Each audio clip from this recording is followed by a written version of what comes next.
Hello and welcome to AntipoDnD, a show in which a bunch of Australians play Dungeons and Dragons in a setting largely or partly inspired by prehistoric Australia and New Zealand.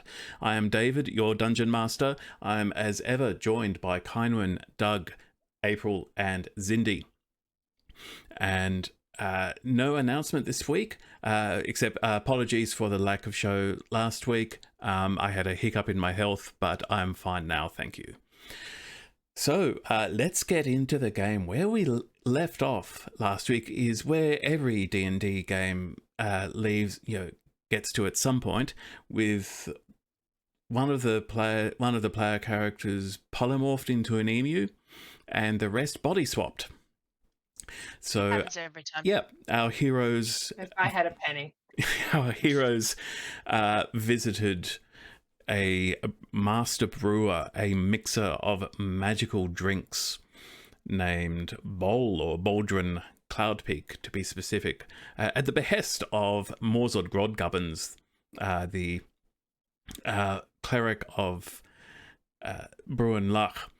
There, they three of them decided to try some of his just for fun drinks, and rolled on a table that I've made to see what happens. It ended with Vitericus and Orsi swapping bodies, and then Morzod and Dagmar swapping bodies, and then Vitericus in Orsi's body being polymorphed into an emu for a finite length of time. Hijinks immediately ensued, as the emu understandably panicked, but Orsi in Vitericus's body, now with bright green hair, by the way, another side effect of one of the drinks, managed to subdue the emu and is trying to keep it calm and under control and stop it from running off into danger before the polymorph wears off. And meanwhile, I remember Dagmar was flexing in Morzod's body. As you do. Showing the muscles and the height. Oh, yeah. What was Morzod doing in Dagmar's body? I mean, he was rather amused by the flexing, honestly, and just sort of wondering how Dagmar sees over tables. This is ridiculous. She does not. And yeah, that's where we are. Oh, he's also admiring her chops. He likes those. And you've How long has it been in game? It's not been that long, has it? in game. It's only been a few minutes. Yeah, probably about 5 minutes taken to grab the emu. And stop him from eating a grenade. That's right. Yes. Oh yeah, I forgot Did about that. manage to keep him from pecking the grenade any more times. And you do have a small audience now, and you get the impression this is not the first time they've come out to watch the side effects of Baldrin's drinks. Oh no. Wonderful. It was that tavern. if It you was that lived tavern within owner. range- She told the locals. If you live within range, you would go and see that. You absolutely would. It's true. Is there, in the crowd, is there a baker with their tray like always? No. Sure, why not? Bell don't. Yes, Roll the same the old baker. breads and rolls to sell. Great. The emu is interested. Okay. Right? So I'm going to pop up and wander over to the baker. No. Where are you going? Come back.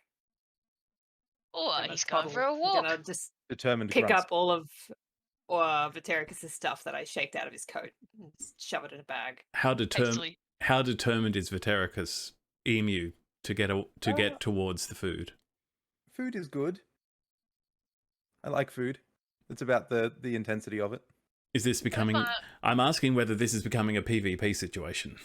Oh, I don't know that it is, but if the baker doesn't do anything, I'm going to start violently pecking at his bread. Or their bread.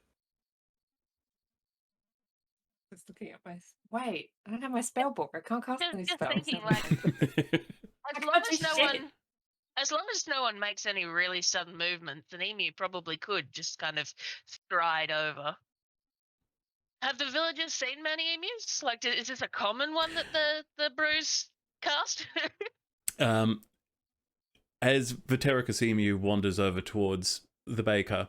The baker sort of immediately says, "Oh, this.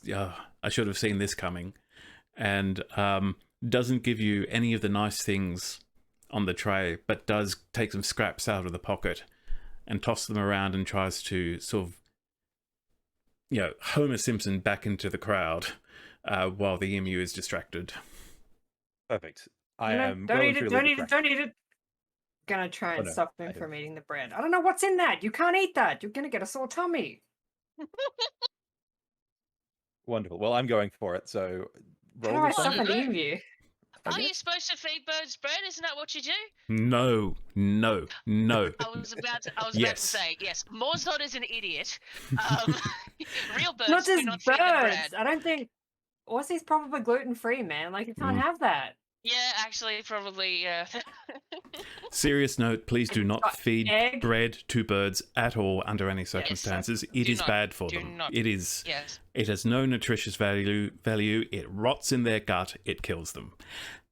Back to the game.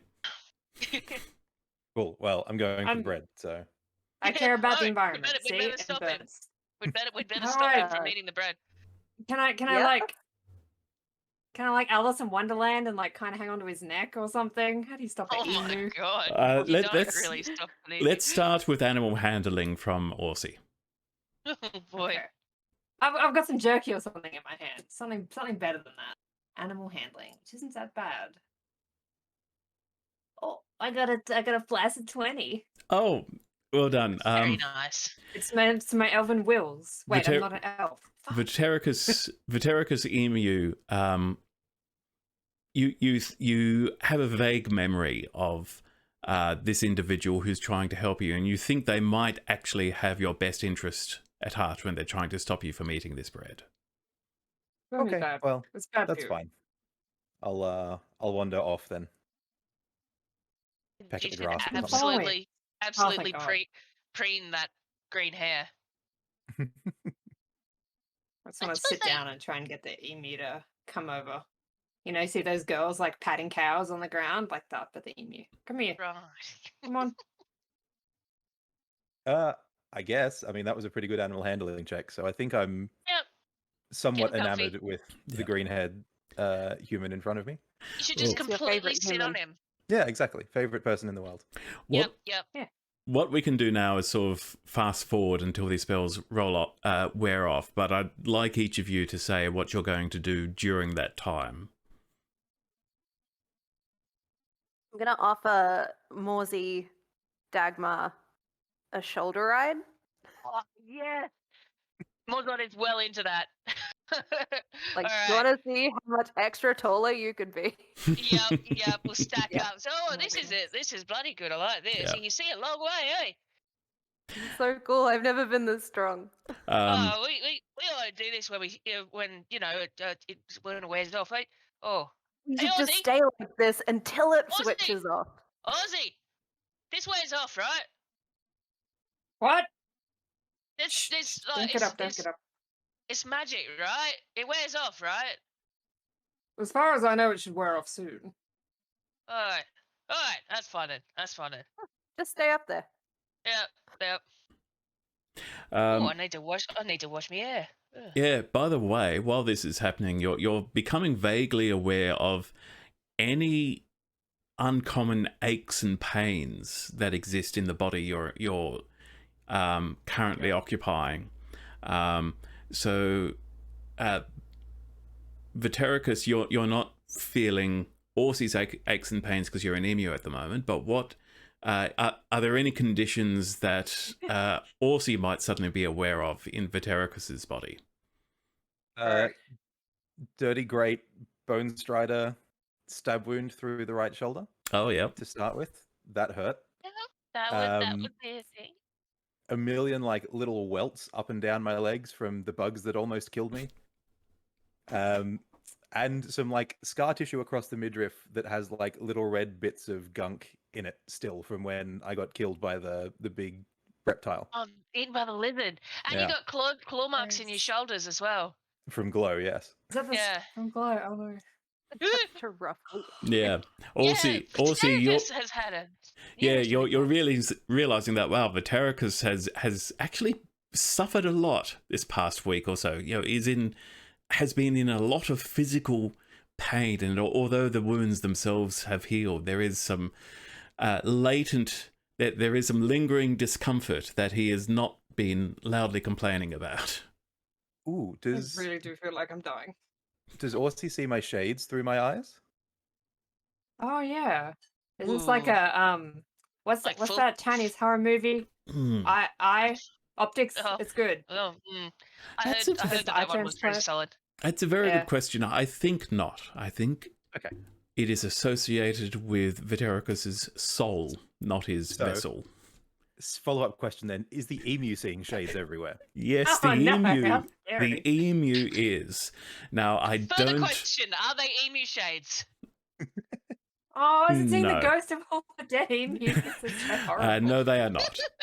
Okay, all right. I'm sorry to say I don't know that that I'm. emus Okay.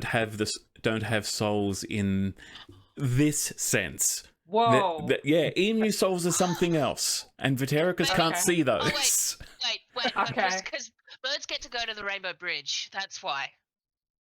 Because the Rainbow Bridge obviously isn't not taking any I think- extras. Sure. And Viterix is just tuned for humanoids, perhaps. Yes, let's say Yeah, that. Different channels. Yeah, it's like a Yes. radio. Cool. An But emu I don't know shaman that somewhere. I'm spooked by them then, given that I've been living with them for a very long time, and even Yeah. as an emu, it's still me. So I'm like, man, these Yeah, are just there's here. still an instinctual understanding that Vitericus has that this is normal for Vitericus. Yeah, that's Uh, tell Glow. So Glow, you can't sit on his bad shoulder anymore, okay? And Dagmar and Morzod, what are you feeling in each other's bodies? Oh, I was thinking just now, Dags, as our only lady in the party, is probably aware of Morzod's other Warhammer. Just throwing that out there. Look, Live the it dream. would feel weird. We are the only two who have like. Yeah, actually Swapped gender swapped as bits. well. I don't think Wow, Morzod's one extreme really to the other. Yeah, I don't think Morzod's really thought about the particulars of the body that he's in. Just sort of like admiring the chops and a little bit of the beard and stuff going on. But yeah, it's about, I don't know how comfy Morzod's underpants would be. I haven't put this much thought into it. Well, the fact that you're sitting on your own shoulders and nothing is happening. Yeah, actually, that's a good point. That he's realised that he hasn't needed to adjust or anything. Anyway, long and the short of it is that we probably shouldn't discuss much of what of this one. We've Well, both that's, acknowledged that it's different. yeah, different. And that's probably a yep, all right. Yeah. But other than that, I think Morzod's feeling pretty good. I don't think he's got much wear and tear going on. He's probably got a bit of a desire to have another drink. That's probably about it. I mean, Dagmar's, Morzod's Dagmar's body, probably she bigger, has been so- skewered through the side. Oh yeah, there'd be So a that's bit of probably of it. recent injury there. Yeah, itchy. She also got like a bit slashed up by the zombies, and she's got like a new cut on her face. But other Yeah, than yeah. that, I think she's in Little pretty good sort of health. nicks and grazes. Yeah, nothing like what Vidi's got going on. Goodness me. No. Dude. So Oh yeah, Obviously she she's gonna fell think down all and broke humans a feel bunch this of bad. times yesterday. after a couple of hours, the polymorph wears off before the body swap wears off. Right, so now we've got Orsi lying in Vidi's lap. Yep. So Vitericus, you currently you suddenly awaken almost from a dream in which you thought you were an emu, and you're now in a dream in which you're in Orsi's body. Wonderful. Bah. Oh, get Hello. off! Hello, Pushing me. off me. Yeah, hi. Is the What, crowd you still done? there? You done He's birded. Oh, they 2 probably bumped it hours. off. It was a Go few hours. away. Yeah, most of them we have weren't doing anything have wandered away. There are a few kids who were watching the emu, but they're now disappointed that the emu's turned into a boring old elf.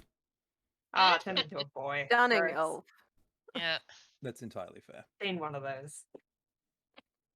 Cool. Excellent. Orsi, is Vitericus aware of any aches and pains that Orsi that are common to Orsi? And like entire left side of the body is just like a dull ache, constantly. Rip. And then you can't hear super good in your left ear either. Yeah, look what happened. I'm pointing What? to the green hair. What did you do to my hair? I didn't do anything to your hair. Why did you drink that stuff? You idiots. What? I think it looks great. You should keep that Um, one up. It's definitely a look. The left half of the moustache and the left eyebrow are probably still silver because they're fake. Oh, Ooh. I forgot. Because fireball. Yeah, yeah. Oh no, you're a checkerboard. He's a resourceful dude, though. So, like, huh? Well, Very fashionable. Don't touch it; you'll wreck the glue. don't touch anything. Don't touch me. Don't touch my stuff. You've been sitting on my lap Wait. for the past 2 hours as a giant bird. Didn't you empty out my pockets? I vaguely remember something about that. I did not. Yes. I did no such thing. I don't know what you're Well talking about. then, I'm going to rummage around through. No, I won't. That's a lie. I'll be nice. I'll play nice. I've been an emu for a while. Look, I did rummage through the stuff. I tipped everything out because I panicked. You almost ate a grenade. Why are you carrying a live grenade? Why are you not? Like, I mean, better to have one and not need it, right? I guess. I don't know. I use magic. I don't need to. And you have my spell books. Don't touch them. Oh, I do too. That's exciting. And you also have that mask I gave you, and you never gave it back. Well, now you have that mask, so give it back, and I'll put it in your pouch for you. I give myself the mask. Wonderful. I will put it back in the pouch. Okay, I will put that back in my inventory. Did I So ever put that in my? I didn't, did I? No. Oops. Oh well. you can all Okay, I think it's Dagmar and Morzot are still doing this. feel chilling on the grass. you all start to feel that the body swap might be wearing off. You're starting to feel sort of a magnetic pull towards your original body, like the soul is sort of going, all right, I've had enough of this, I need to go home. Ooh. So you don't have Ooh, much. that feels God. weird. Yeah, you don't have much longer. You're going to do anything in your last few minutes. Gonna stand Yeah, up and because you flex really- as tall as I can. I've been doing that for the past 3 hours, like non-stop. That's like fun. Completely entertained by flexing and stroking chops. Let me have this.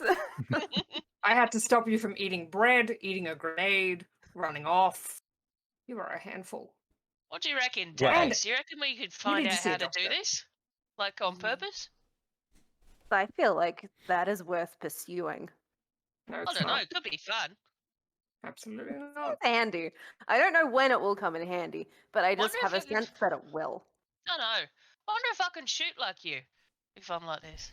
Oh, you should Interesting. try it. Do I it. should try. No, you, give it a you go. shouldn't. You really shouldn't. I don't know. I've never really shot anything before.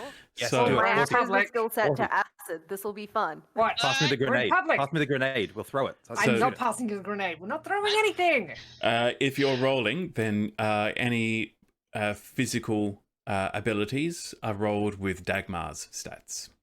Right. So I want to roll to shoot. Have we got a handy tree? I don't really want to shoot at the grenade or at anyone nearby. Yep, there are some Like- gum trees about.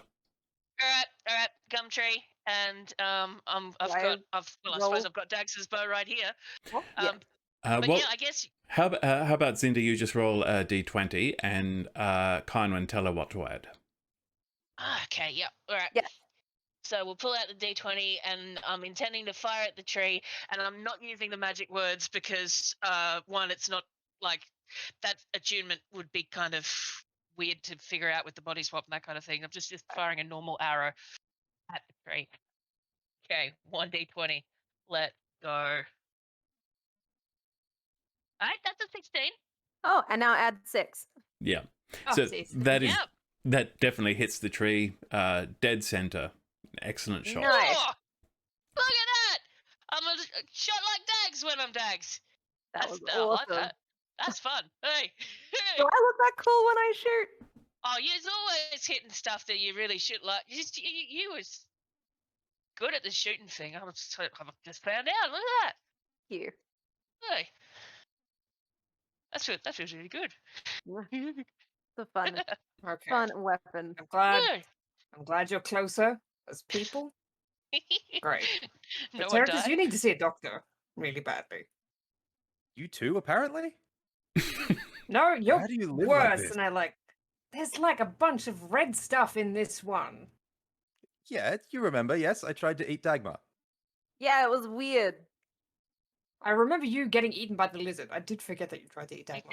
He didn't leave any bite marks or anything, did he? No, No, I don't think so. Didn't quite get through Yeah. the armor, I'm afraid. My teeth are not well, quite it's that good. sharp. I won't Now, have Imagine if they blown were, though. He was land like on your coming shoulder on my anymore. Yeah, thing that I on wear these, for on your shooting. gubbins. On your gubbins, yeah. oh well, no, the glow's fine. That's what the little reinforced perch there is for. Is your shoulder like broken? It feels horrible. I feel like I'm dying. Is this what being a human is like? I hate it. Oh, I don't enjoy know. your short taste of basically immortality. It's the last time you're ever gonna know it. It's Jack and so Mozart in the background just watching the drama. everything is so static. How do you live like this? How Quite. do you Hey, even how get long around with dogs this hair? live? It's impractical. That's why I braided. Look at yours. It's green. Yes, fix it. Put it back. Suddenly, I don't. Orsi and Vitericus, and my hand does weird things. Good, that's groovy. Very magic. Orsi and Silver Vitericus, you suddenly switch perspective, and you are looking at each other, now inhabiting your original bodies. It wore off. Oh wait, they're back. Dagmar and Morzard, you Oh, two are horrible. still swapped Oh, for a little Cool. longer. Oh, They just both shut up at once. What happened? I think they did the thing. They did the thing? Hey, Ozzy! yes. Yeah, they did the thing. Have you Oh. two not swapped back yet? I guess not. No. Huh. Maybe this is just how we are now. That would be a Oh. terrible, terrible thing. Well, at least I can shoot. That's Yeah. all right. Yeah. I might need a leg up sometimes to see anything, but And Yeah. Huh? Dagmar and Vitericus, Dagmar and Morzard suddenly swap back. oh, no, Aw. there it goes. Ah, So Yeah. genuinely upset. that was fun. I think I got shorter. Yeah, you did.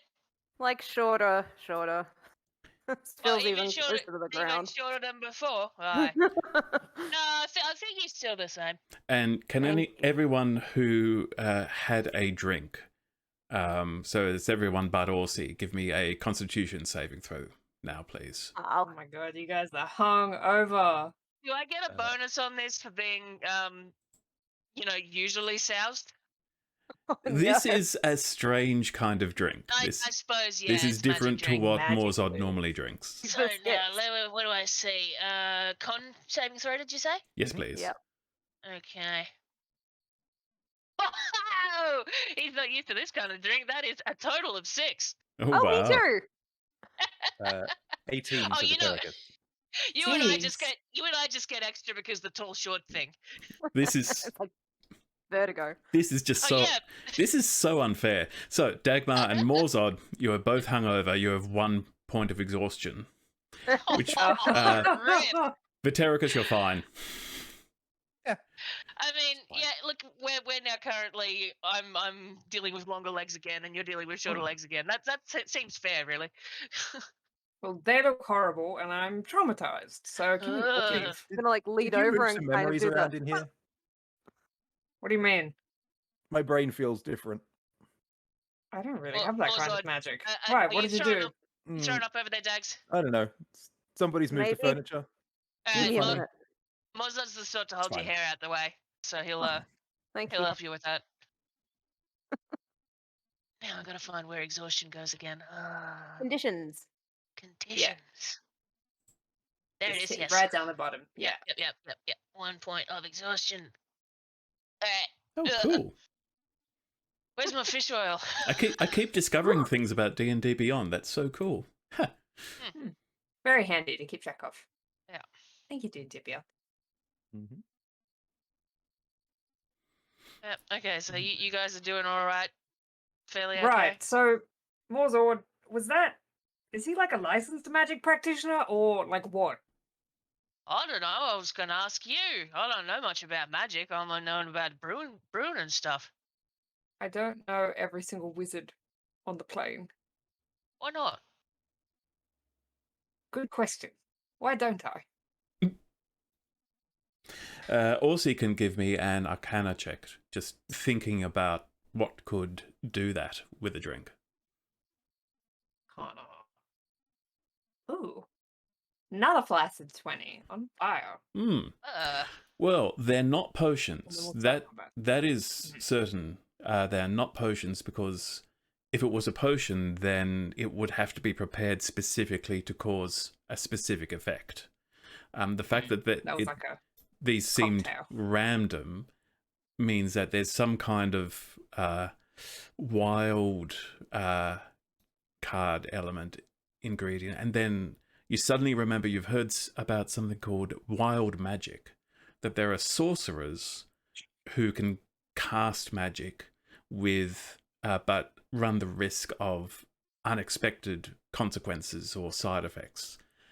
So it's possible that Baldwin Cloudpeak might be a wild magic sorcerer who's found some way to distill the essence of his spellcasting into drinks.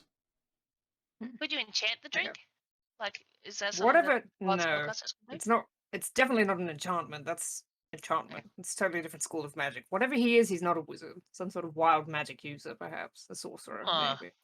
A hedge mage. What's that mean? He's like, They're just dangerous to be around. They can't really Magic. control their Hedge. magic. he doesn't live in a hedge. He's got a house. Literally, a hedge mage would be a mage who just wanders around doing whatever magic jobs need to be done. Comes from the medieval concept of a hedge priest, who is a priest who would just wander around saying, "Oh, I'll marry you two. Yeah, pay me a bit and I'll get you married." It's like, here's a priest. You just pull him out of the hedge. He'll marry us. So hedge priest, hedge mage. Here's one I prepared earlier. Yes. I like that. Never today I learned. Well, yes, it's quite dangerous in the sense that you don't really know what's going to happen. Obviously, we just had a first-hand experience of that. You don't reckon he could like do the same thing twice? I don't think he could count on some specific effects happening in the same way more than once, if that makes sense. You remember that he sold 3 types of drink. There was Yeah, he had the Ju- the PP up and the magic up, yeah, there was or whatever. just for fun, makes you Makes you better, better. or gives you, can't remember how I phrased it, gives you magic. That was how you said it. Ooh. Yeah. If you We want should get to some learn, go. we should not get some to go. If you wanted to learn something like this, Morzord, I don't think it's possible for you to learn exactly what he does because he's a sorcerer. His magic is innate. Oh, so it's one of them things what you're born with. Yes. Can you like pray and ask your brew god about this stuff? Do they chat back? Is that a thing? It feels like a thing these days. I mean, you can certainly, talk to, say things to brewing light. A lot of people do. Yeah. No. But you have to be I born have- with that sort of thing. That makes it, that makes it tricky. Well, specifically that's what he does. I mean, there's lots of Right. sorcerers who aren't wild magic users. Just happens to be he's one of them. All And right. perhaps you'd like your drinks to not be magic or turn people into giant birds. I don't know. I'm not trying for giant birds. No, that's certainly not the sort of effects that I'm hoping to find out about. Well, I suppose that's something to keep in mind, isn't it? Wild. All right. I have well, one last question just for all of us. Right. Where did we leave Zerasa? Oh. Well, she was back at the pub. Yeah. Which was they were, excuse me, and we just left. And it's Oh, been they quite a didn't- while. They We seemed didn't have them along, cozy. did we? You think we where's my should go wizard? back and check? What was that, Vatericus? Dude, where's my wizard? Yeah, dude, where's my wizard? Yeah. Oh. Yes. Do I still have my wizard? Do I still have my wizard? Is he still there? Do I still have necklace on? We got one. We got one. Yeah, Yeah. unless Vatericus removed it, yes. No. Yeah, did he Leave do it all anything you do. sneaky? Yeah. Nope. Nothing has been removed that, we haven't talked about, so What all are we is gonna well. do about this Okay. guy? What are we gonna do? So I don't know where Zarasa is. Are they still there? What are we gonna do about this guy? Well- Vatericus, I was a human for 3 hours, and it's honestly the worst experience of my entire life, and that's saying something for me. So, what are we going to do about him? Is he gonna survive in there? How long's it been? We have It's all right. established that It's he's all right, been in he'll there be fine. for a minute. It's He'll fine. be fine. He's not hungry yet, I promise. Speaking of hungry, though, I think we should go back to the pub anyway, because I could use another drink. It's I need to eat something greasy. And It's I'm now- due to Yeah, perform. that's a good Yeah. one. You have a fish. It's- Fish is good. now getting on to about 4 in the afternoon, so it's only a Yeah. couple of hours before Vatericus is due to perform. Yep, sun is bright. Mozart needs hair of the dog. Let's let's sort this out. Make our way back to the. Yeah, Tavern. back Okay. Forgot towards the name the Albers are plenty. Yep. Mhm. Albers are You plenty. make your way back to Albers are plenty, and Zurasa is not there. Oh no, Yes. I don't see him anywhere. They have learned to walk and they have wandered off. We left him Yep, right this is here. a really big problem. I feel like none of you are panicking enough. Oh, listen, I'm not gonna panic until I'm feeling a bit better. It's been a wish I can get a drink while I we're talking. trust of you are useless. Zurasa as an individual who is an adult to do their own Yeah, thing. okay. I don't have an issue with Zarasa. I have an issue with everyone else and like magic users and wizards. Who's seen who a Genalton construct just walking around by themselves? Do you know how much their body He's is? screaming. Look, don't love get angry at me. But do you know how much their body is worth to someone? They could take it or take them apart or something horrible. Like, Don't Oh, ask me. I'm only worth $10,000. oh my gosh, I Dagmar, still we don't think have time that- to get into that right now. I still think that's pretty cheap. Honestly. I agree. Mozart, Vatericus, how long until you'll perform? in the background, goes over and gets himself a mug of ale because he was serious about hair of the dog. Dagmar's Perfect. prodding after him. Perfect. Well, I'm due to perform in what, hour and a half, 2 hours? Yeah, about that. Cool. Oh. So I have to go and prepare. So good luck finding Zarasa. When Vit- you find them, bring them back. Vatericus, you You're do doing it. see that a bill has been posted, basically saying, tonight's performances will be, there are 3 listed. There is one that is simply the adventures of Vort, Winkle, and Edie.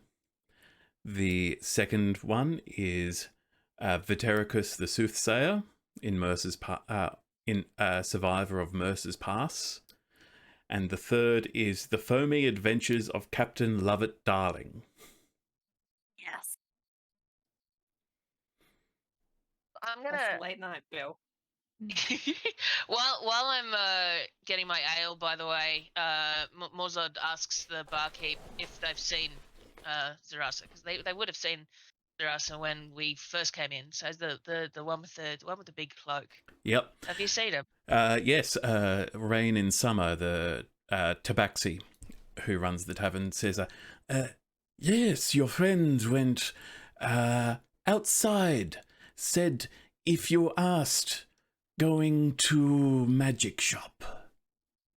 I was going to go back and get some of those rocks or something, maybe. Is that Nice rocks. magic shop that wanted to buy them? I don't remember. I feel like that was discussed at some point. Ozzy? Ozzy is. Yes, I'm leaving. Ozzy? Going. The What? the magic shop. Was they the ones that Yeah. would tried to buy Zarasa? I think they were interested in them. Yes. Is it Hey, is that the was it- one? They're With there. The hat. The The barkeep. hat. Yeah. Oh yeah, with the hat. Yeah, no, the barkeep said Zerasa was going to the magic shop. Okay. Okay. That's fine. Orsie's out the door. He's going to the magic shop. I'll send Glow up too, see if she can see anything Cool. from the air. He's headed out real fast. Do you think he's going after Zerasa? Yeah, look, I think this is an Aussie adventure. I am sitting down. I'll Oh my gosh. get a perception roll from Glow, please. With advantage. Oh, that one's bad, so. Whoops. Wrong. Ooh, she's not good today. 12. 12. She's Probably- rattled. Probably No. still woozy. Glow sees nothing of interest and is briefly distracted by Galar. Okay. Gonna like Kath and Kel walk as fast as he can. Yep.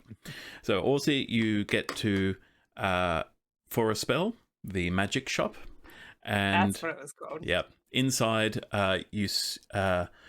even before you go in through the door, you can see, what's his name? I wrote his name down. Gomez? Duames, yes, I mean, is if he doesn't remember, it's fine if you don't. still seated behind the counter.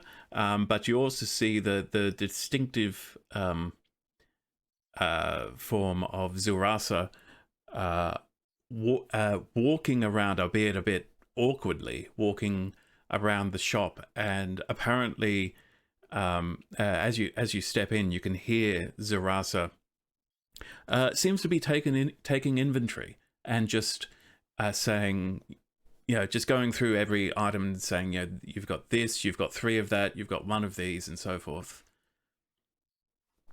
Just gonna slam open the beads and get stuck in them a little bit.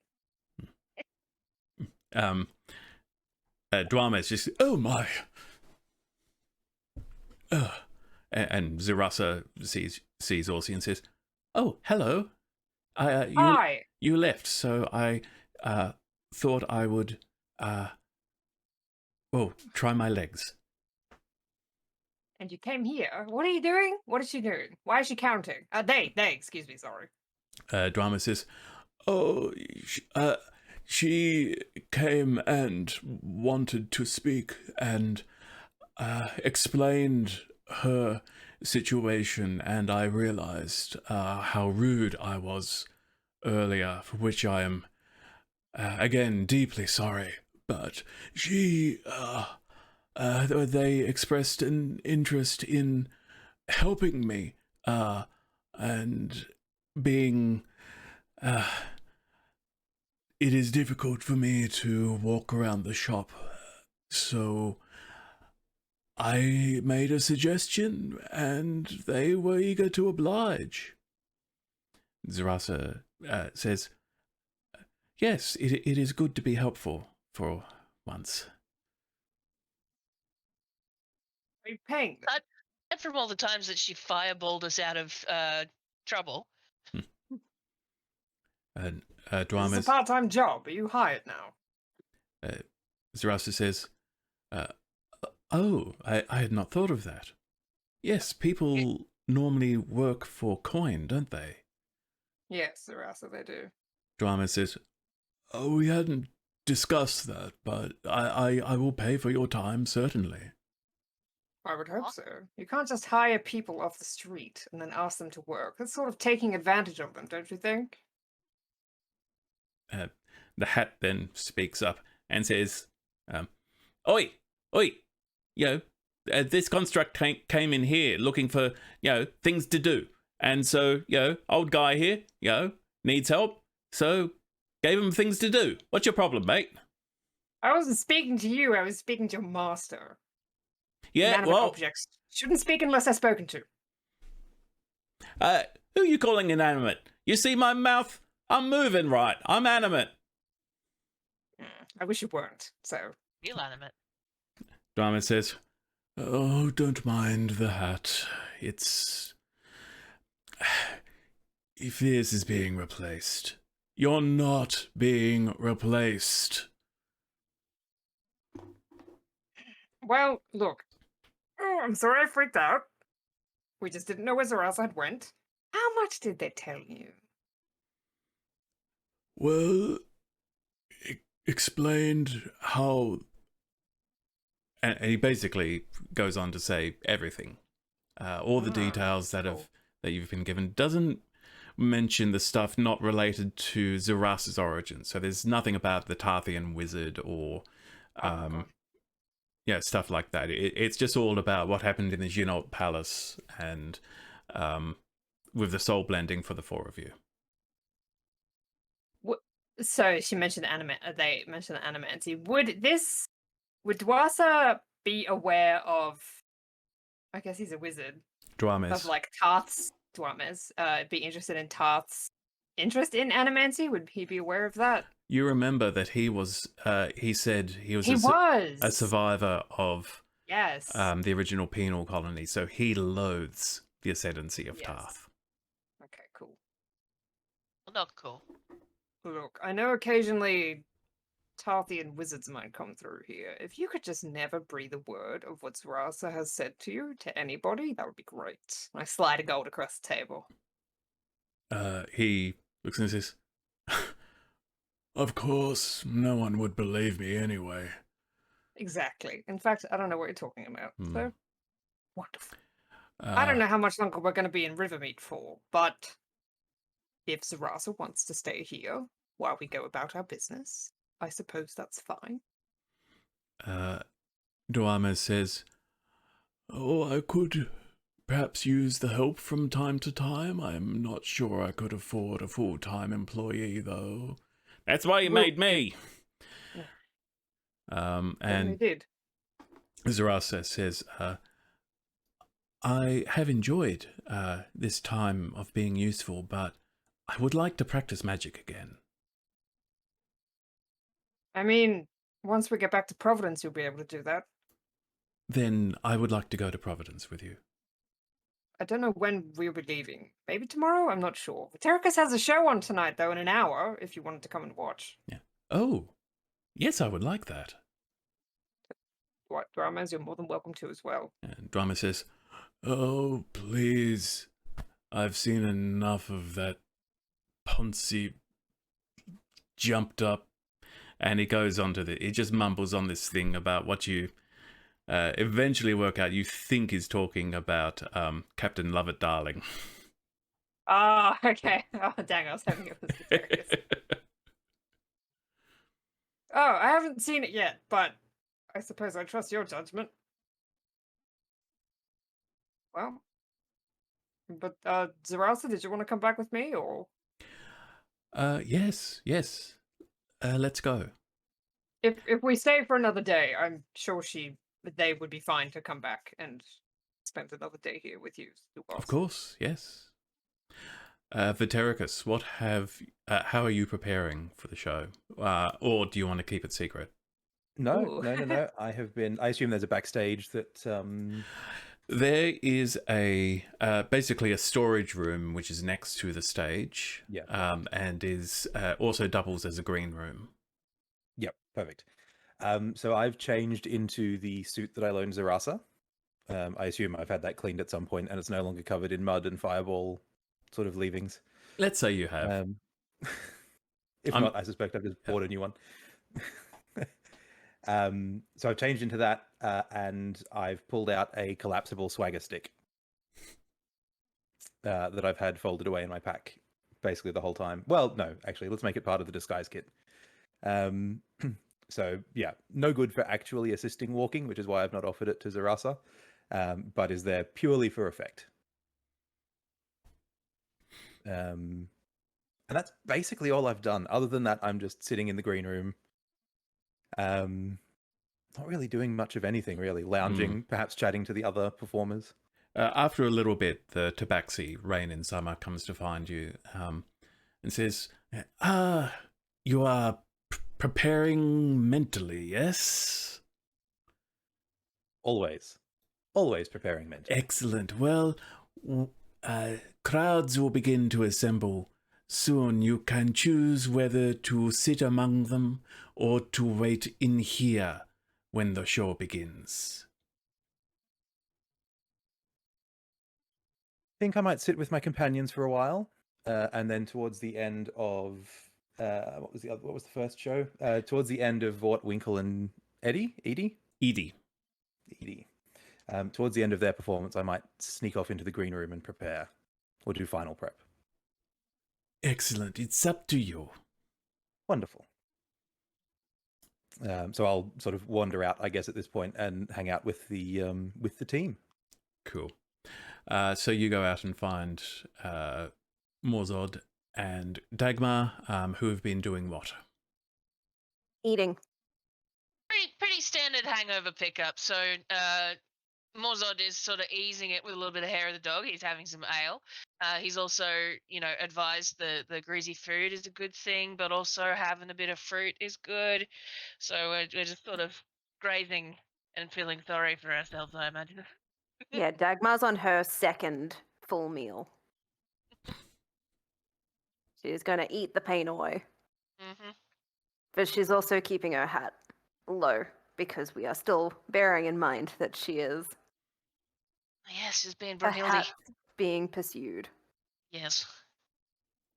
So when Orsi returns with Zurasa, you find Dagmar halfway through her second meal, just as Vitericus comes out of the green room, all dressed up and ready to perform. Oh, you're Well, looking I found real fancy. Zurasa. This is Hey. scrub up Wonderful. quite well, Vitericus. Look at you. This is stage gear. You should see me in my noble clothes when I'm entertaining for kings and emperors and so forth. I'm sure we will at some point. Undoubtedly. Right fancy, eh? Found Zurasa. That's a Great. good stick. That's a good stick. Nice. It is. Sadly, no good for walking, though. Apologies, Zurasa. It collapses under any significant weight.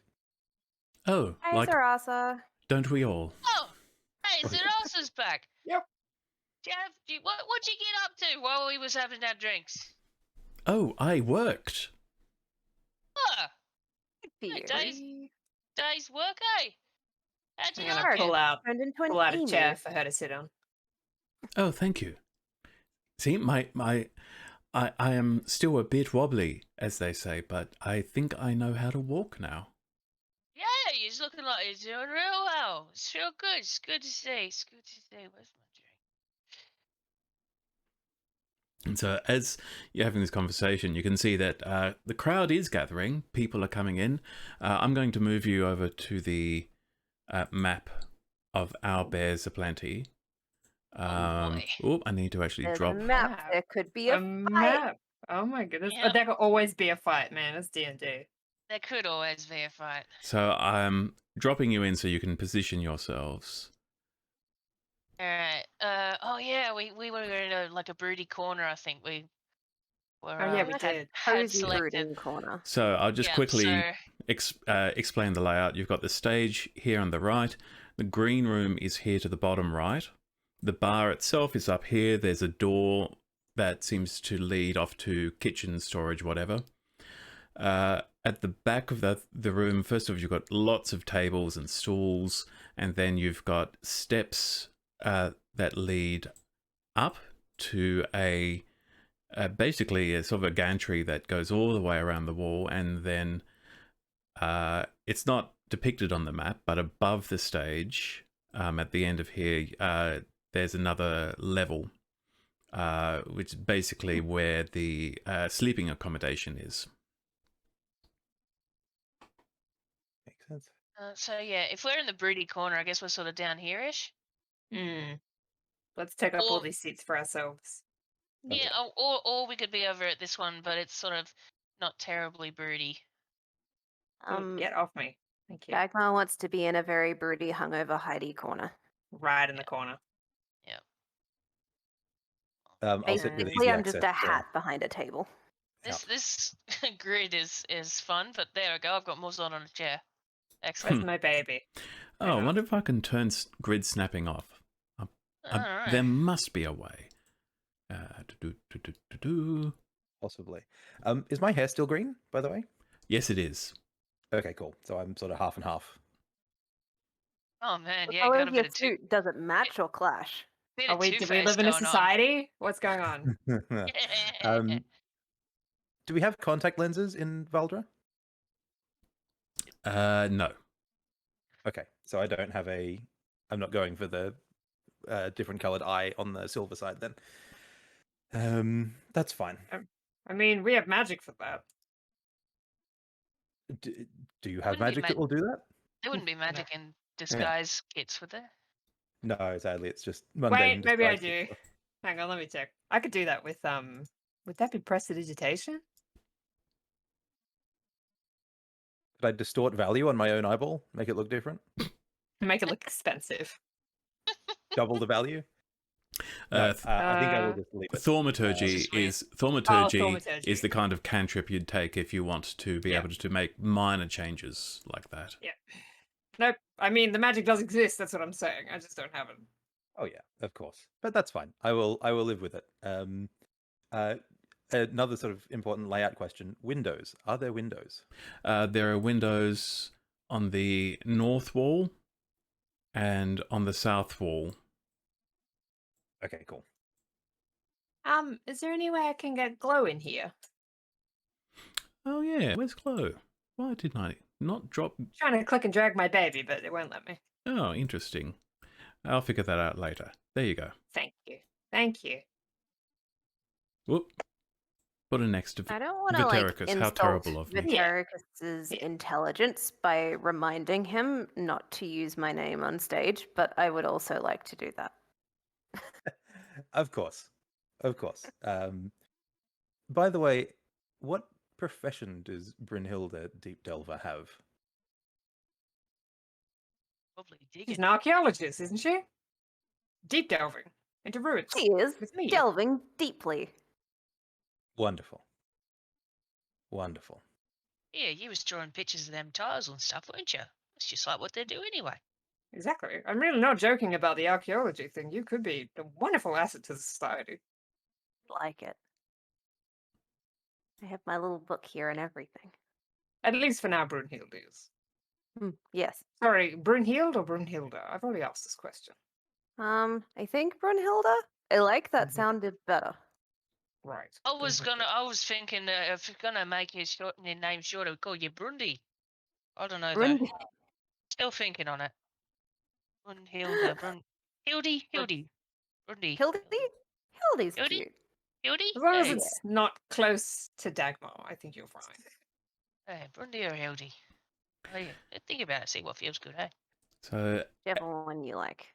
Yeah. I like them all. the crowd is continuing to gather, and there are actually a lot of people filtering into this tavern, to the point that now, before long, every table is taken. There are people asking whether they can take the seats around you. As The extra chairs, yeah. as time goes on, there are some cushions put down the front, which are for and Rain in Summer says, if there are any smaller folk who wish to sit in front of the stage, then that's a good spot for them. People are now standing against the wall. Other people have gone up onto the gangway that runs around the back and are now standing up there, leaning on the railing. This place is becoming packed. Well, this is apparently a big thing. What's happening tonight? Wonderful. I'm going to offer my chair to, if somebody's like standing amongst a group of people who are seated, I'm going to offer my chair to them because I don't need it for the whole session, so I'll just stand. I'll have Glow sit Lean. on one for you and hang on to it. Oh no, it's fine. I'm more than happy here, and I strike a rather dashing pose with my swagger stick. And meals are being served, drinks are being served. The tavern must make a killing on nights like this. More ale over here. And eventually, Rain in Summer steps up onto the stage, and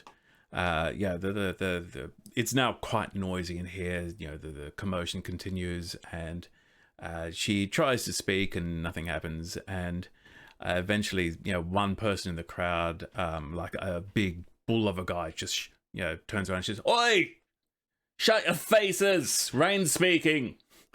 And the whole crowd, goes quiet, and Rain says, "Welcome, everyone. Thank you for attending the show tonight and for buying my food and drink. This is why we do it. Of course, you know that. I'm not going to pretend. You've seen the bill for tonight, so yes, we are blessed again to be joined by Captain Lovett Darling and his able seamen. But before this, we have 2 other shows to perform for you. First, we have the adventures of Vort, Winkle, and Edie, who assure me they have the most amazing tale to recount. So please, everyone, give it up for Vort, Winkle, and Edie." And there's applause, and Rain quite demonstrably takes a bowl, sort of a silver platter, and puts it down in front of the stage. It's very clear, this is where tips go for the performers. And the lights don't go out, the curtains don't, draw open because there aren't any, but there's already a shift in the atmosphere of this space. It's suddenly turned from tavern to theatre, as everybody is now focused entirely on the stage. And then stepping out from this door, from the green room,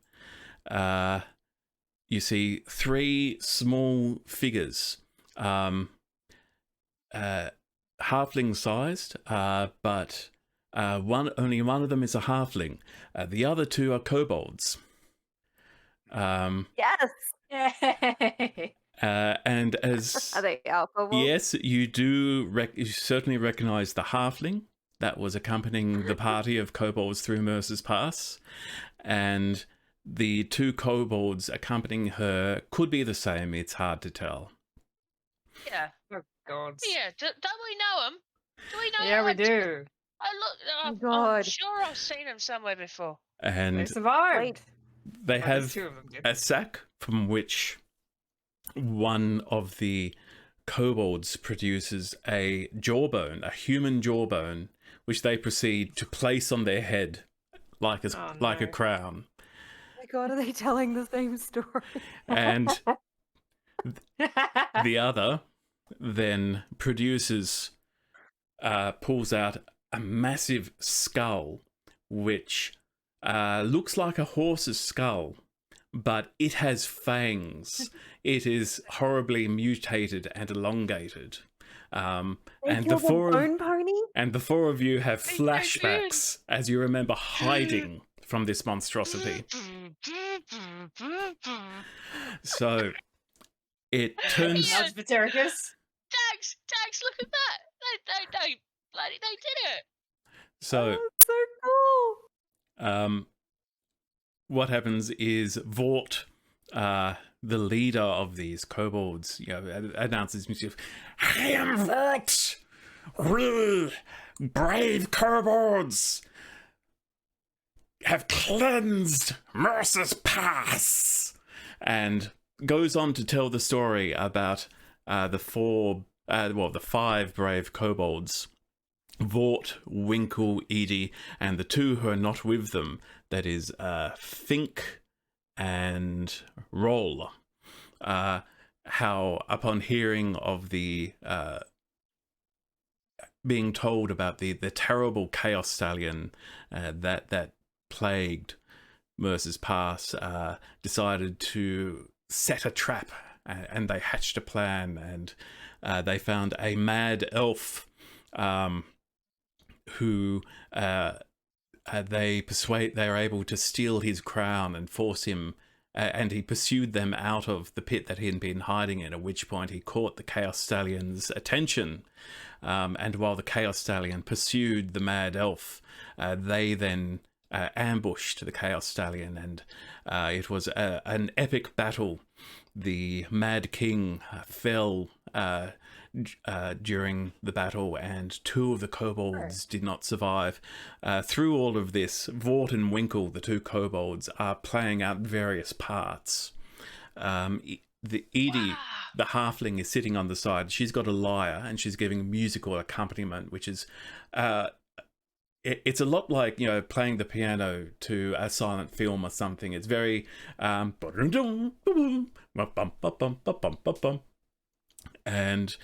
it eventually climaxes with Roll has been crushed under the hoof of one of these things. His skull splattered across the dust, and Fink takes out a blunderbuss pistol, which does a tremendous amount of damage, but is only accurate for about 5 feet, and bravely points it up at the Chaos Stallion. And at this point, Winkle is going around holding up the skull of the Chaos Stallion, going "Rah!" And eventually the story concludes with the Chaos Stallion biting Fink around, and just as Fink discharges the blunderbuss, and neither survive. And brave kobolds. Yeah, and Vort finishes with, "Behold the strength of our kind. We are as strong as any of you. Thank you." Saragus is white knuckling his swagger stick at this point. He's horrified. Them brave kobolds, they did such a good job. And they had I'm gonna take out some silver and just ditch it at the stage. Yeah, got yeah. stop. Morzon's They got a member absolutely of the throwing society coins. killed. Stop giving them money. But they got the bone horse thing. Just I like they said think they would. They said they would. He could have been healed and restored. He could have been a valuable member. Oh, He thought he was the king of a hole with a Several of jawbone our for an limbs. eye. Fucking and I kobold. was Vetericus for 3 hours. Things happen. The It was applause of the audience slowly dies as Rain steps out and announces, Thank you. And now our next performance, telling the tale of his adventure in Mercer's Pass, Vetericus the Soothsayer." And I think that creepy that's where we're man going to thing. take our break. oh man. Yeah, I did not see that twist coming. So Give him a break to think of something else to do. we will Yeah. be back in a moment. Thanks for watching.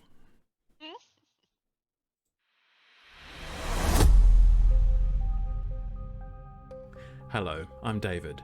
I'm the Dungeon Master and showrunner for AntipoDnD. That's Antipodean Dungeons & Dragons. AntipoDnD is a show in which a group of Aussies play Dungeons & Dragons in a homebrew setting partly inspired by prehistoric Australia and New Zealand. We pre-record episodes weekly and upload them to YouTube on Fridays. Each episode is about 2 to 3 hours long. Though this is my first time running a show like this, I feel like it's the kind of thing I was almost born to do.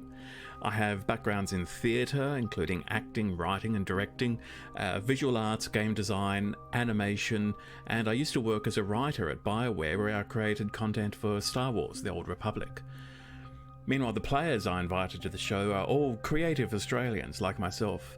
Kynwyn is an accomplished novelist and TV writer. Doug is an amazing tabletop miniature painter. Zindy is an incredibly prolific artist who did the official character art for our own show.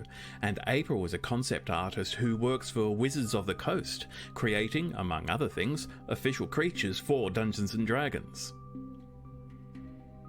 Together, we're telling a story about 4 strangers who travel to a mysterious archipelago on the far side of the world, where gods walk among commoners, hidden in plain sight, and titans loom over the horizon. Through Patreon, we're giving you, the viewer, an opportunity to support us financially in the ongoing production of AntipoDnD. Your support will go towards covering the costs involved in production, improving the quality of the show, and maybe even hiring additional help so that I can focus more on running the game instead of producing the show. In return for your support, you can choose to receive rewards such as your name in the closing credits, downloads of the tokens and battle maps that I make for the show, and stat blocks and descriptions for unique monsters and items for you to use in your own D&D games. If you can't support us financially, that's fine. We know that not everybody has that option. The show will always be free to watch as it is right now, and if all you can do is let us know that you're enjoying it, then that's more than enough to keep us going. But if you are able to help us with this journey, it would be greatly appreciated. Thank you for watching, and I'll see you in the Wandering Isles. And we are back. Thank you for watching, and so we return to our dramatic, exciting tavern theatre performance in which a group of kobold adventurers, well, 2 kobolds and a halfling, though the kobolds seem convinced that the halfling is also a kobold, have recounted their adventures in Mercer's Pass, where they defeated the Chaos Stallion, and it is now Vitericus's turn to recount his adventures in Mercer's Pass. Rain, the Tabaxi MC of the event, has picked up the dish with the coin and handed that over to the kobolds. There's a fair bit in there. It's all silver and copper. Nobody's tossing any gold to them, but you know, a performer would not be terribly upset about this intake for a day. Puts a fresh dish down for Vitericus. And Vitericus, please take over. Well, You can one do of the it. great things about thank you. One of the great things about Mercer's Pass is that it is a place full of stories. Some of them even have the great benefit of being true. And so, without further ado, let me tell you of the heroes of Mercer's Pass. A group of adventurers bound by fate to a quest where speed is of the essence. And so our dashing heroes make an attempt, or make a move through Mercer's Pass to cut, what, about a week? Is that about right for the... 3 This days. is out of character It question. was 1 or 2 days. It would have Yeah. it saved cool. you. Okay. To shave A week. days from their journey. Yeah, well, that's right. I could say a week. From their journey. Our heroes are Orsi Lichtenbraun, pride of the Coruscant Academy in Talaras. And I'm going to burn a silent image to make like a God. cloth, you know, like the tailor's mannequins type material, like just the cloth Calico. mannequin, effectively. Mm. Yeah, it's like a calico, in Orsi's gear. Oh, So, like, nice. Okay. So Larger it's than Orsi, so pushing towards 10 feet, but it's a silent image of Orsi in a suitably heroic wizardy pose, spellbook open, lightning sort of around the other hand. Hair That's as well, me. so Looks it's great. no Yeah. facial features, just the blank mannequin face. Oh It's man, better that's that way. creepy. That sounds Doctor Who episode, yeah. Brunhilde Deep Delver, dwarven archaeologist, out to uncover the mysteries of the Wandering Isles. And with a bang of my gong, Orsi dissipates, and I recast Silent Image into a slightly smaller version in Brunhilde's gear, including all the stuff we found in Mercer's Pass, so hat, goggles, and the Bow of the Elements. So all of the gear. Again, suitably heroic archery pose, possibly leaping off of something, sort of hanging in midair. Morzod Grod Gubbins, divinely quested to find a brew fit for Bruinlach himself. And so another gong hit, and we swap over to possibly the beefiest mannequin I've manifested so far. Super broad, with the war skillet, shield out, you know, looking nice and stout. Look, So that's that's me. 1, 2, 3. Here, look. Oh, Yeah, no. And I, your humble narrator, Vitericus the Soothsayer, along for the ride. And another gong hit, and we get a version of me with full silver hair rather than the green mix that I've got at the moment. Excellent. Cool. Okay. I'm not going to Can you give do me the anime recap episode thing for this Yeah. and retell the whole story, but we'll move through. So anyway, sorry. Yeah, yes. can you give me a performance check for that for the introduction? Does this count as acting? Yes, it Certainly does. I does. think. Yeah, Advantage it is then. you're performing on a stage. That's good enough. Perfect. I'm allowed to say this. I'm allowed to make this kind of decision. I have a Bachelor of Arts in Theatre, Theory and Practice. So, bleh. That is a 26 for the intro. Oh. Got Wow. a paper in it too. The crowd is suitably impressed. You hear, oohs, oohs and ahs. You don't think that they're actually awed by what you're saying, but they are playing along. They're saying, "Yeah, we're with you. We're here for this story. Let's do this." Yes, and I love it. While just on the side while this is happening, Orsi, the halfling who was accompanying the kobolds, has slipped through the crowd and is now standing next to you. Looks up and sort of peels back her cloak and pulls out a badge of the Society for the Conservation, Protection of so forth. And she says, couldn't do anything to save him. Sorry. I'm deep cover. So, I can't influence what the kobolds do, you see. I'm just meant to be observing. Did they really kill the big nightmare pony? Yeah, they really did. It was amazing. Well, back to Vetericus. Wonderful. So our characters suitably introduced. I launch into a description of a relatively event-free beginning, sort of rising action type stuff of things getting spookier and what have you, accompanied by various sort of gong hits that increase the spookiness. Until eventually, our heroes are beset by a terrifying Bone Strider. Big gong hit, and 15-foot Bone Strider appears in the space and starts wandering around and growling menacingly. Still blank canvas, hinges super obvious in all the joints, and the mouth is effectively a Muppet mouth. Just sort of. It gets some laughs from the audience, but you don't think they're mocking you. You think they are enjoying it. Wonderful. And so I will tell the story of how our heroes valiantly and bravely, and definitely not while crying, fought the Bone Strider, and it was ultimately felled with an arrow from Brunhilde Deep Delver's bow of elements. What is it? That's the one, isn't it? It's the Arc of the Elements. There you go, Arc of the Elements. And I'll smack my swagger stick on the ground with a sufficiently arrow-sounding thok, and the Bone Strider will collapse and fade away. Cool. That okay. is cool. Definitely way cooler than how I did it. That is so cool. Another. Well, you didn't have the Arc of Elements at that point either. And I was screaming the whole time. Yeah. Another performance check, please. Orsi will. Oh, that's Thank not you as for good. That's trying. only a 14. That's sad. Yeah, Orsi will what? Oh, sorry, he's just going to thank her for trying. That's it. Cool.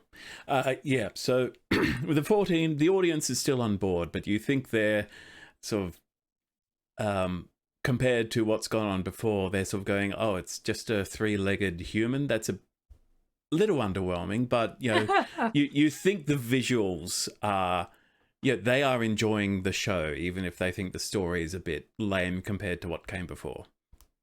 The halfling says to Orsi, so I'm anthropologist. What are you? Archaeology. In versus... Yeah. No. Yeah, look, when the show's done, I wouldn't mind having a bit of a chat. I haven't hung out with, one of us. I've been embedded with kobolds for 6 months now. It's driving me nuts. 6 months? I know the feeling. So, when the show's done, you want to... You want to, I don't know, grab a drink or something? Yes, I'd love to. Oh, that'd be great, yeah. All right, I have to get back to the others, but I'll see you later. All right. Vetericus.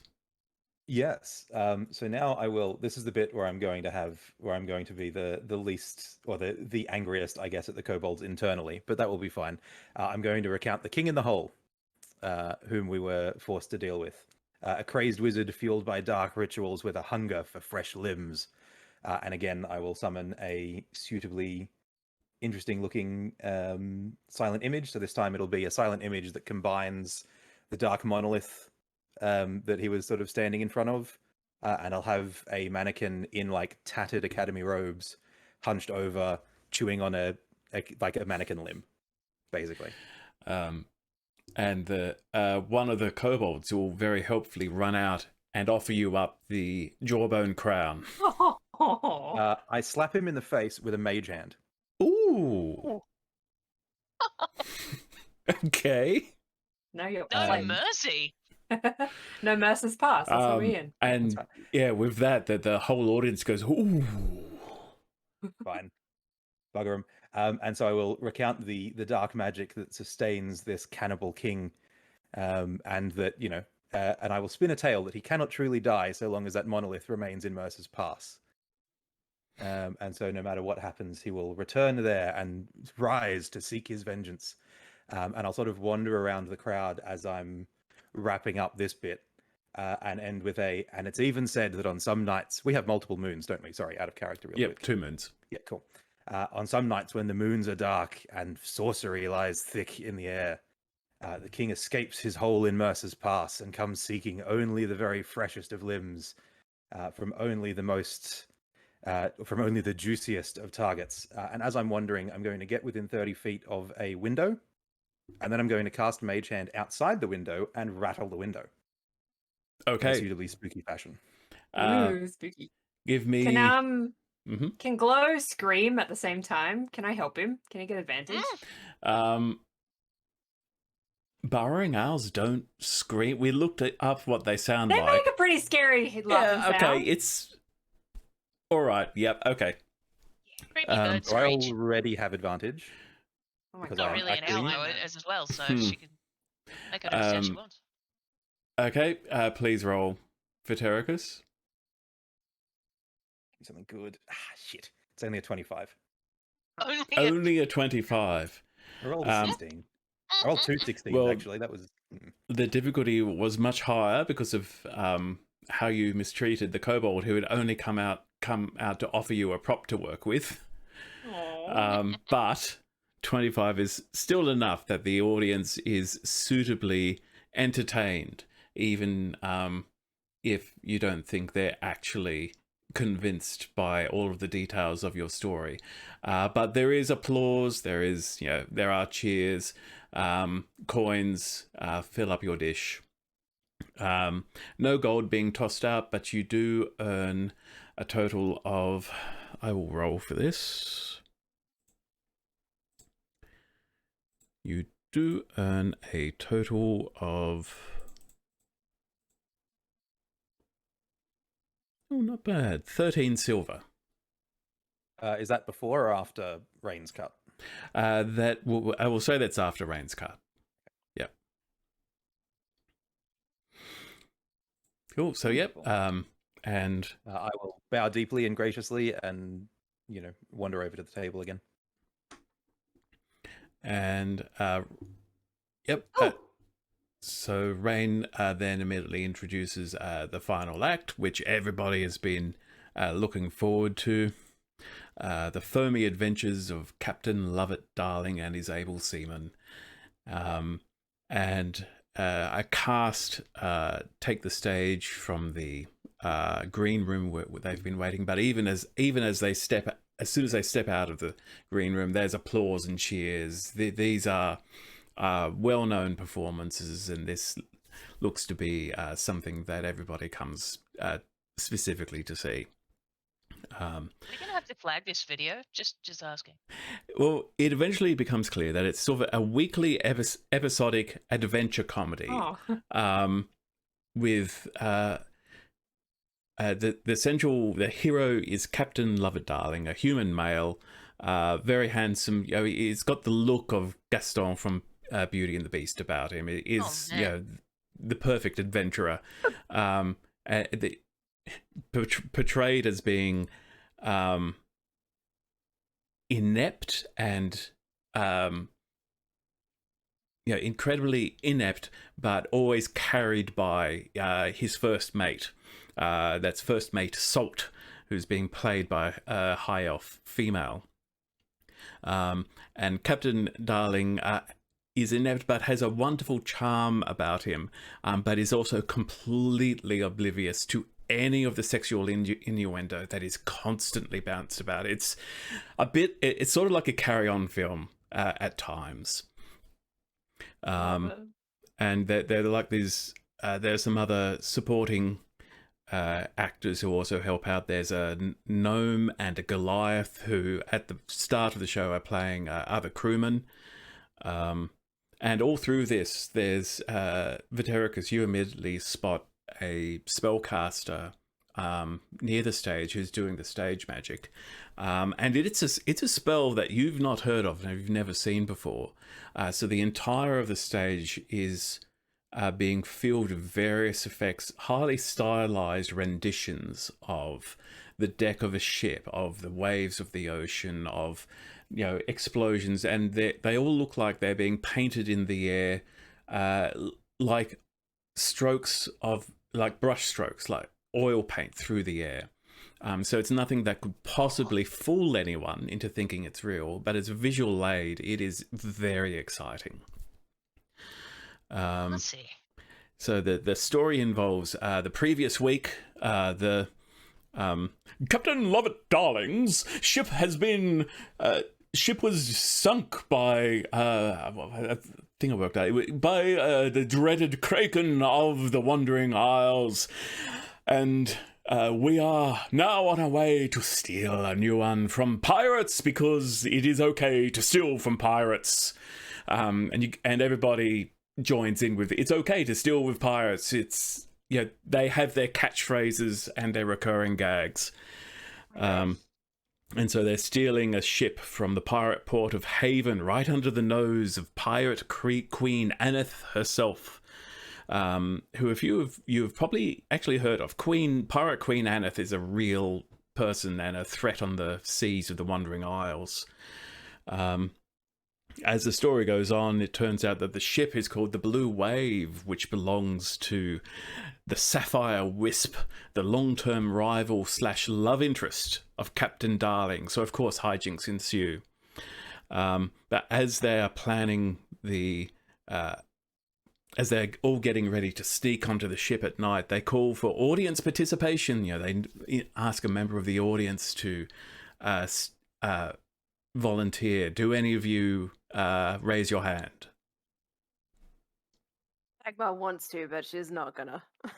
So he's just gonna slink down in his seat. Okay. So many audience members do raise their hand, and they pick out a gnome who comes on, and he's having a lot of fun, but he's not an actor at all. It's just,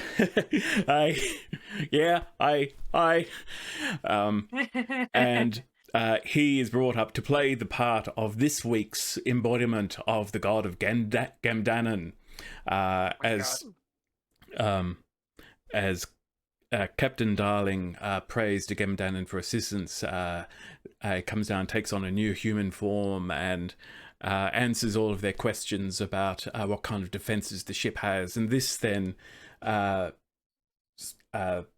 becomes what the actors have to adapt to for the next. So there's a bit of theatre sports in it as well. There's some improv going on based on what the audience member gives to them. And then as they go onto the ship, they sneak on at night, they start dealing with the guards. It's all very exciting. There's gunfights and sword fights and so forth, and eventually they meet the Sapphire Wisp herself, and another actor appears, and there are cheers as she appears. Everybody in this room seems to love her, and you all see this with light blue skin, a water genasi, extremely rare in this world, and a very elegant, magnificently dressed steps out, and this standoff occurs between the Sapphire Wisp and Captain Darling, and then they pause it as they turn and say, "We need another member of the audience. Do any of you raise your hands?" So tempted, but also so hungover. So hungover. You're Dagmar's giving Mozart a little nudge. Okay. The Sapphire, Captain Darling, or at least the actor playing Captain Darling leans in to Sapphire Wisp and Morzod. You see the Sapphire Wisp actually turn and look straight at you and whisper back.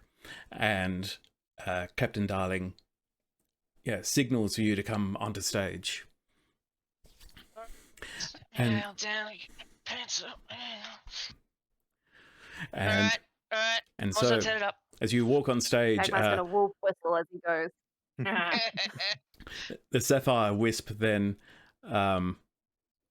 gets behind you and wraps her arm around your neck and pulls out a stage sword, scimitar, and says, "You see, Captain Darling, I have taken captive your what did I write down? Yes, your former lover, and and this thing, Captain Darling says, lover? I've never had a lover.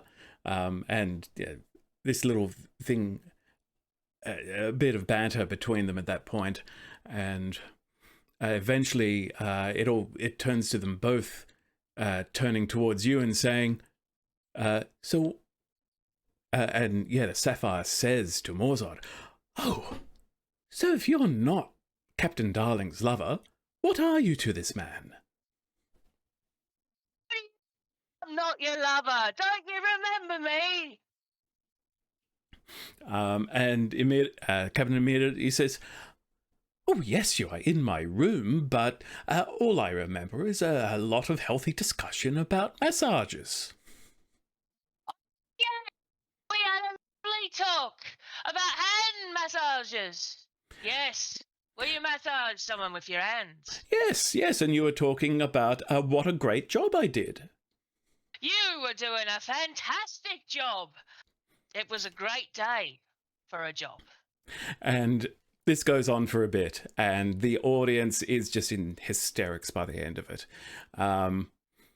And it eventually ends with the Sapphire Wisp becoming so disgusted by the whole course of discussion of the conversation that she just throws Morzod at Captain Darling, who catches Morzod and says, "Don't worry, I will protect you." And the Sapphire Wisp just sort of is now surrounded by the rest of the cast, all in their able seaman costumes, and says, "Fine, I shall find myself another ship," and immediately summons a pool of water and dives into it with a genuine splash, and the water then disappears, and she... Next time, catch it. And with that, the show is over. And they all take the bow, and Morzod, they encourage you to stay on stage and take the bow with them. Yep, absolutely. Oh, man, still a little bit drunk. And It's a good place. coin being tossed in, including there's some gold being thrown into the dish this time. It's you think this is what people really came to see. I'll drop a couple of silver in. Yep. Oh man, That's what a right, fun silver show. So as this is during all of the applause and taking bows, the Genasi, who's playing the Sapphire Wisp, leans into Morzod and whispers in Morzod's ear, saying, "I've no plans later this evening." And leaves it at that.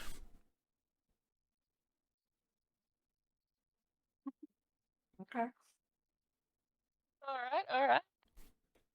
So we all taking our bow and everything. Does the pub sort of start to clear out of that kind of business?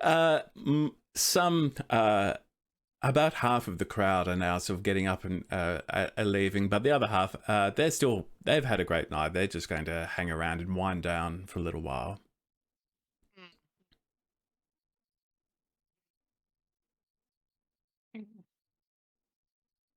That's the way to Wonderful see show. what Mozart says, what he's thinking, right? Is he coming Yeah. back to sit with us, or what's he doing? Mozart has a drink to finish, so he's going to come back to the table and sit down. He's glowing a little bit. He definitely had fun up there, and sort of feeling a bit of that. Oh, they were applauding for me too, kind of thing. Yeah, I'll give him a clap as he comes to sit back down, just for him as well. Hey, I'm giving him Oh. lots of applause. A thespian. Mhm. that was fun. You're amazing. Oh, thank you. It was. I mean, it wasn't anything fancy like what Viddy's done. Yes, It was, but Terracus, you were was phenomenal good as fun. well. Yes. Thank you. Hey, it was a real fancy show. We all start somewhere, though. I should involve you guys next time. Hey, no, that could be No. fun. What do you reckon? I think you look pretty fancy up there as well. You could do your magics and stuff, and people would. Are you talking to people would probably me? love to see that. Yes, Ozzy. I do not want to be perceived by that many people at once, thank you. I'm You should. fine. You could give it a go. I think it'd be good, Nope. mate. It No? would not. Oh, Absolutely not. ugh. Study halls and lectures for me only, thank you. Oh. Are they fun? Are they real fancy? I Yeah, think they're fun. Uh, Hours and hours of see theory on Probably end. fancy. Chalkboards. Wonderful. lots of wizards and stuff. Well, it's at this point that the halfling comes and joins you, and sort of politely says, "May I join you?" Yes, please. Hi, everyone. Hello. Hello. Who's But this? Terracus, don't worry.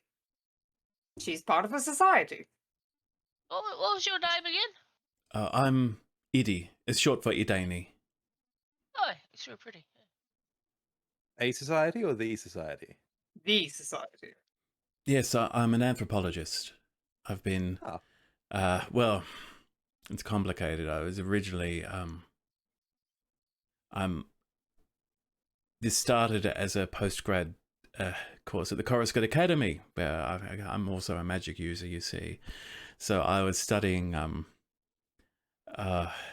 sort of magic in different races and how it varies, but I came caught up on the idea that kobolds, we don't have any kobold students at the academy. So I've been trying to work out what is it, what's special about them. And it's so hard to just talk to them about this kind of thing. So I found some kobolds. I just convinced them that I am a kobold. I was going to do a glamour, but they saw right through the glamour. So I just told them a wizard did it, and they believed me. So they just think I'm a kobold who was, polymorphed and forgot all of her memories. So I tell you what, kobolds are weird, but Sure are. the thing is, when they're not around us, when it's just kobolds, they're actually really gentle, and they're not like, they don't do any of the bravado stuff. I think it's like we trigger something in them just by being. And she turns to you, Orsi, and says, "Look, I need an opinion here because I'm working on my thesis, and I was going to ask when you'd be submitting papers. I want to read. So I've been observing them, and the only time they don't get the bravado going, from what I've seen, is when they're talking to each other, or when they're around Dragonborn, or around. Sorry, David did not say Dragonborn. He meant to say Tieflings, or Tabaxi. So this is going to sound really stupid, but do you think it's the tails? Is that the only common denominator you've figured out between all these three? All I can think of, because they get all bravado around Dragonborn, but kobolds and Dragonborn, like back in the continent, they're on the same. Most of them live together. So I'm thinking, and they keep arguing about whether kobolds and Dragonborn are closer to true dragons. So I'm thinking they must be. My theory is they think Dragonborn aren't true dragons, aren't as good because they don't have tails. They like the tails, right? And dragons do have tails. And so that's become a thing for kobolds. Huh. If you don't have a tail, then you're not as good. You can't be as good as them. Right. Have you ever observed them around lizard folk or any other tailed races, I suppose? No, that's a good thought. No, not I've many never of seen those any around lizard here. folk here, yes. Yeah. I Did mean, that bull- it's a good that- experiment. Did that minotaur that we spoke to, did he have a tail? Yeah, short tail. And she says, see, the thing is, I've been hanging out of kobolds for too long. I've got this thesis going. I've got this theory, and I just need to bounce it off someone who hasn't been hanging out of kobolds for 6 months. Because my brain's... I mean, it's possible to test, right? I mean, you could have, perhaps, I don't know, someone like Vatericus pretend to have a tail, have a conversation with just you and him, and see how they treat him. It's a workable theory. Wait It's a testable, minute. which is important. Yeah. So You I could don't... just laugh. I don't have any of that fancy shape-shifting magic. I'm more, look, what if, you know what would be a really good scientific way to do this? What if one of you presented yourself exactly as you look, but with a tail? With the tail, Yeah. exactly. So we eliminate all other factors, and it's only the tail that's different about you. And we definitely need to do it like an isolated test as well. Like Yeah. with a tail and then speaking to someone without a tail. Yeah, well, we've got Vort and Winkle, so maybe I can convince them to sort of go somewhere else so that, so you could talk to them separately. Which one did I hit? You hit Winkle. Why don't I go apologize to Winkle with a tail, and then I'll go talk to Vort without a tail, and we'll see what happens. Perfect. She says, that's a great idea. There's a problem. Winkle has a different relationship with you than Vort because you didn't hit Vort. So that could bias the Right. results, you see? Results, yeah. What if he hit Vort? What if you hit the other one and evened it out? Oh, I could hit kobolds. you can Or we see, can send some, you can see someone she's else. really conflicted about this. She's going, Yeah. Excuse me a moment. I'm going to go find the one I didn't hit. Oh, there he goes. Once he's made up his mind, it's hard to stop him. okay, Vort and Winkle are on the far side of the tavern. And they're just huddled together in conversation at the moment. Wonderful. Are they within 30 feet of the bar? Yes, they are. Perfect. I'm going to go to the bar and I'm going to talk to Rain. And I'm going to ask I'm going to ask Rain about the beggar situation in Rivermeet. So how many people are living rough, don't regularly get a feed, that sort of stuff. And as I'm talking to them, I'm going to mage hand Winkle across the face. Okay. You already did Winkle. Sorry, the other one. Oh, no, Winkle, no. Why do you hate them so much? Are you trying to do it in a way so that Vort doesn't know it's you doing it? No, I kind of want to make it clear that it is me still. Okay. So I'm going to make a fairly decent show of summoning the mage hand and then...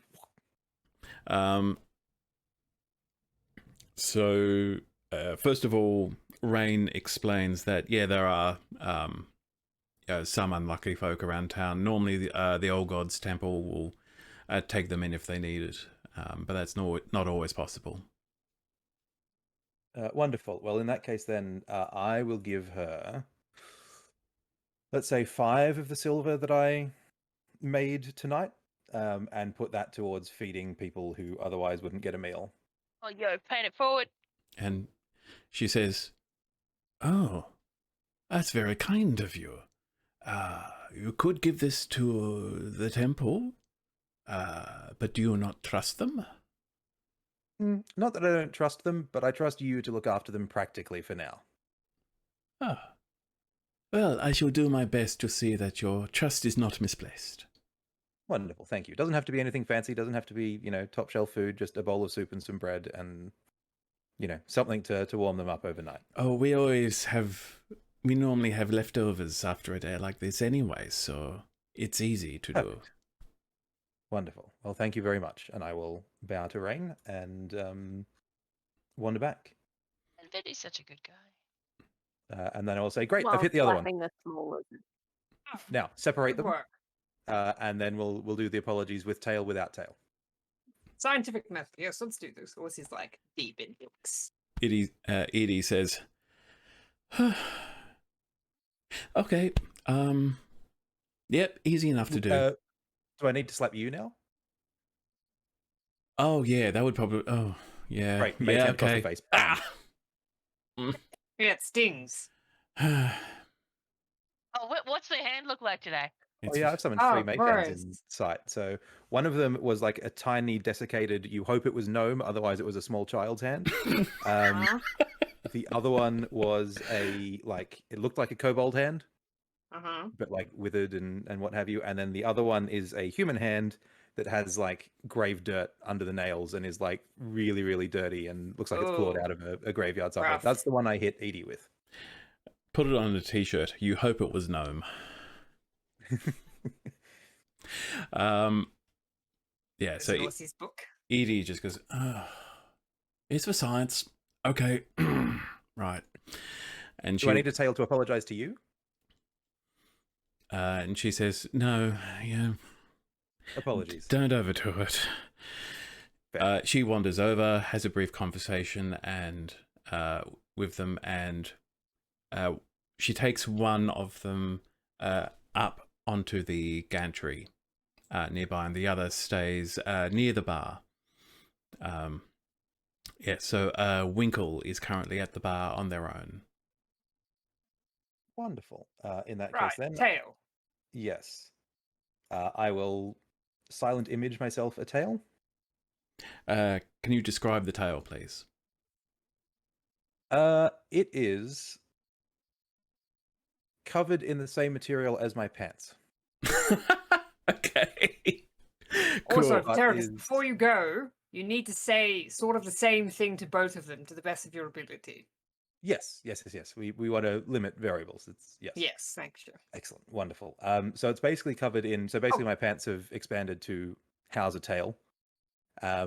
Reasonably thick lizardish, I guess, more than anything else. So not like thin and monkey-like, but Yeah, like. I assume you're and basically taped up. mimicking a kobold tail, but your size. Yeah, kind of. Not deliberately, but sort of. Okay. Take Glow with Well- you. Glow's going to sit on his good shoulder, not his bad shoulder. Cool. While all this science is going on, I would like to just have Morzod kind of drift towards the bar and then sort of slink away Okay. out of the scene. So it's just Dagmar. Oh no, Ossie's there with Yeah. Dagmar, it's fine. I think Ma will have during this like turned to Morzad to make a comment about how science makes as much sense to her as magic, but she will find him.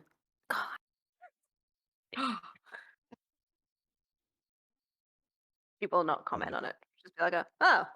okay. Vitericus, what do you say to Winkle? Yes, I'm going to say, I am sorry I hit you. Very good performance tonight.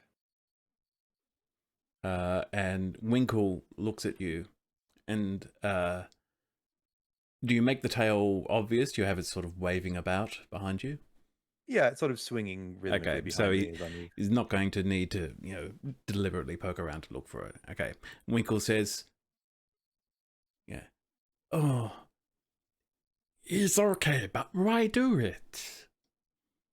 No. I feel so bad.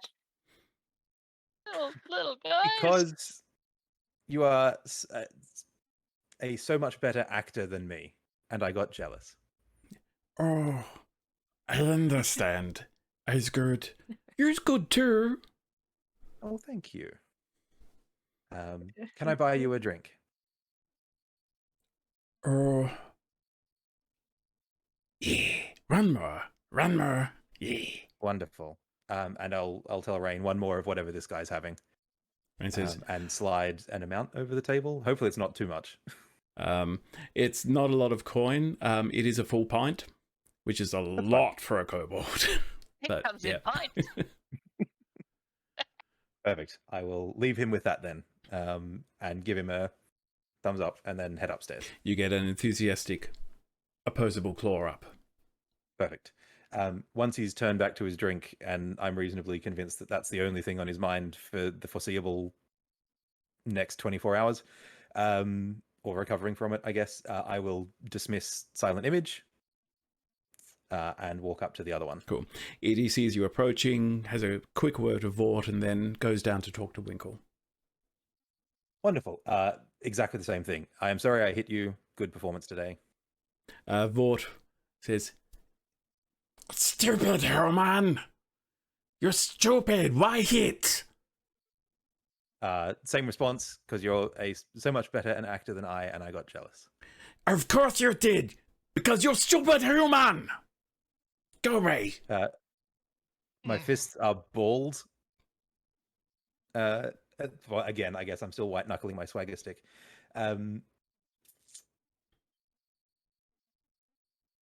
I buy you a drink? He says, "No! Can I throw a drink in your face?" Right? I'm just going to walk away. Yeah! Coward! Oh, I see watched all that.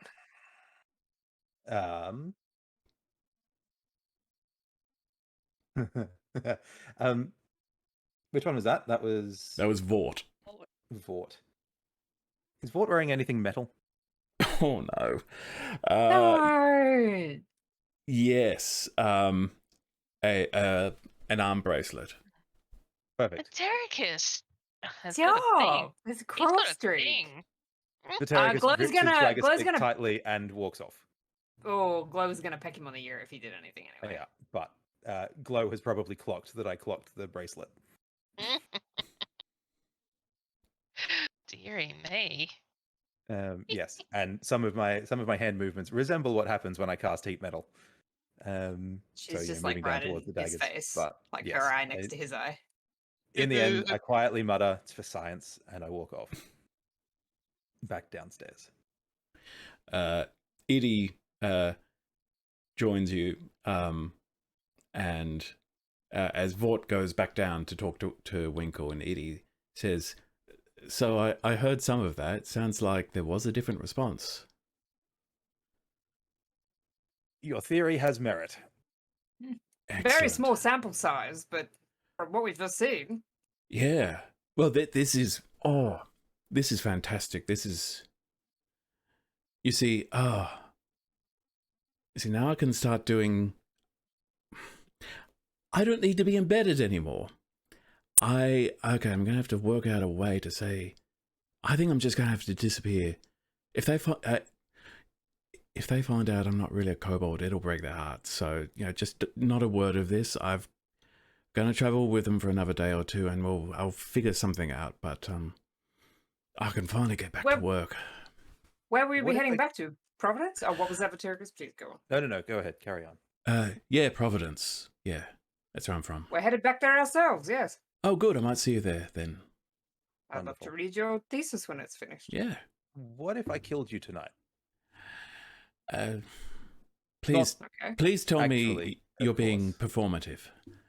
To some extent, but what if you were run through by a rapier here, maybe outside, so that we don't give Albers Plenty a bad name, and then your friends could mourn you and then go about their business as kobolds.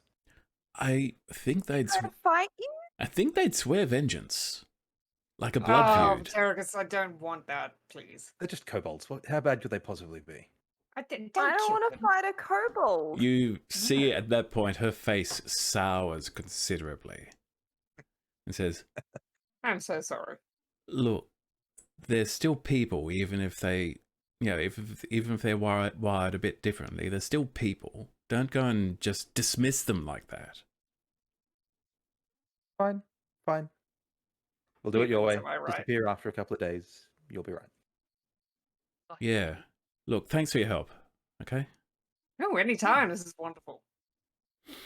And she goes back to hang out with her kobold friends. That was wild. Where's Zarasa? Are they still... I mean, Yeah, we well, invited them to watch. So Zarasa did come to see the show. Yep. Zarasta did watch it with you and has been quietly standing in the corner near Dagmar. good work, Vatericus. You helped the scientific method. Hooray? Science is weird Question and mark? has way more slapping than I anticipated. I mean, when we were down in the ruins, he slapped me. It's just part of his method, apparently. It works. Oh yeah, that's fair. Exactly. Anyway, where's Morzord? He has wandered off. Morzod, yeah, we've got time. Let's see what Morzod is doing. Well, Broad strokes. one might have thought that Morzod was, riding the waves as such, but he's actually not gone for the hookup.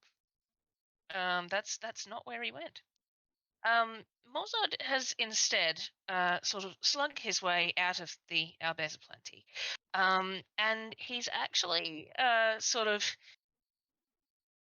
he's trying to climb his way onto the roof Of the tavern? of the tavern. Yep.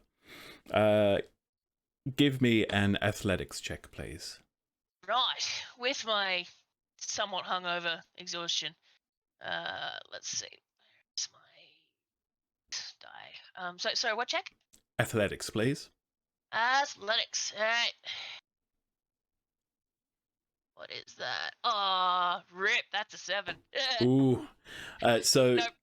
I mean, the good news is you're not in peril. There's no urgency to this action.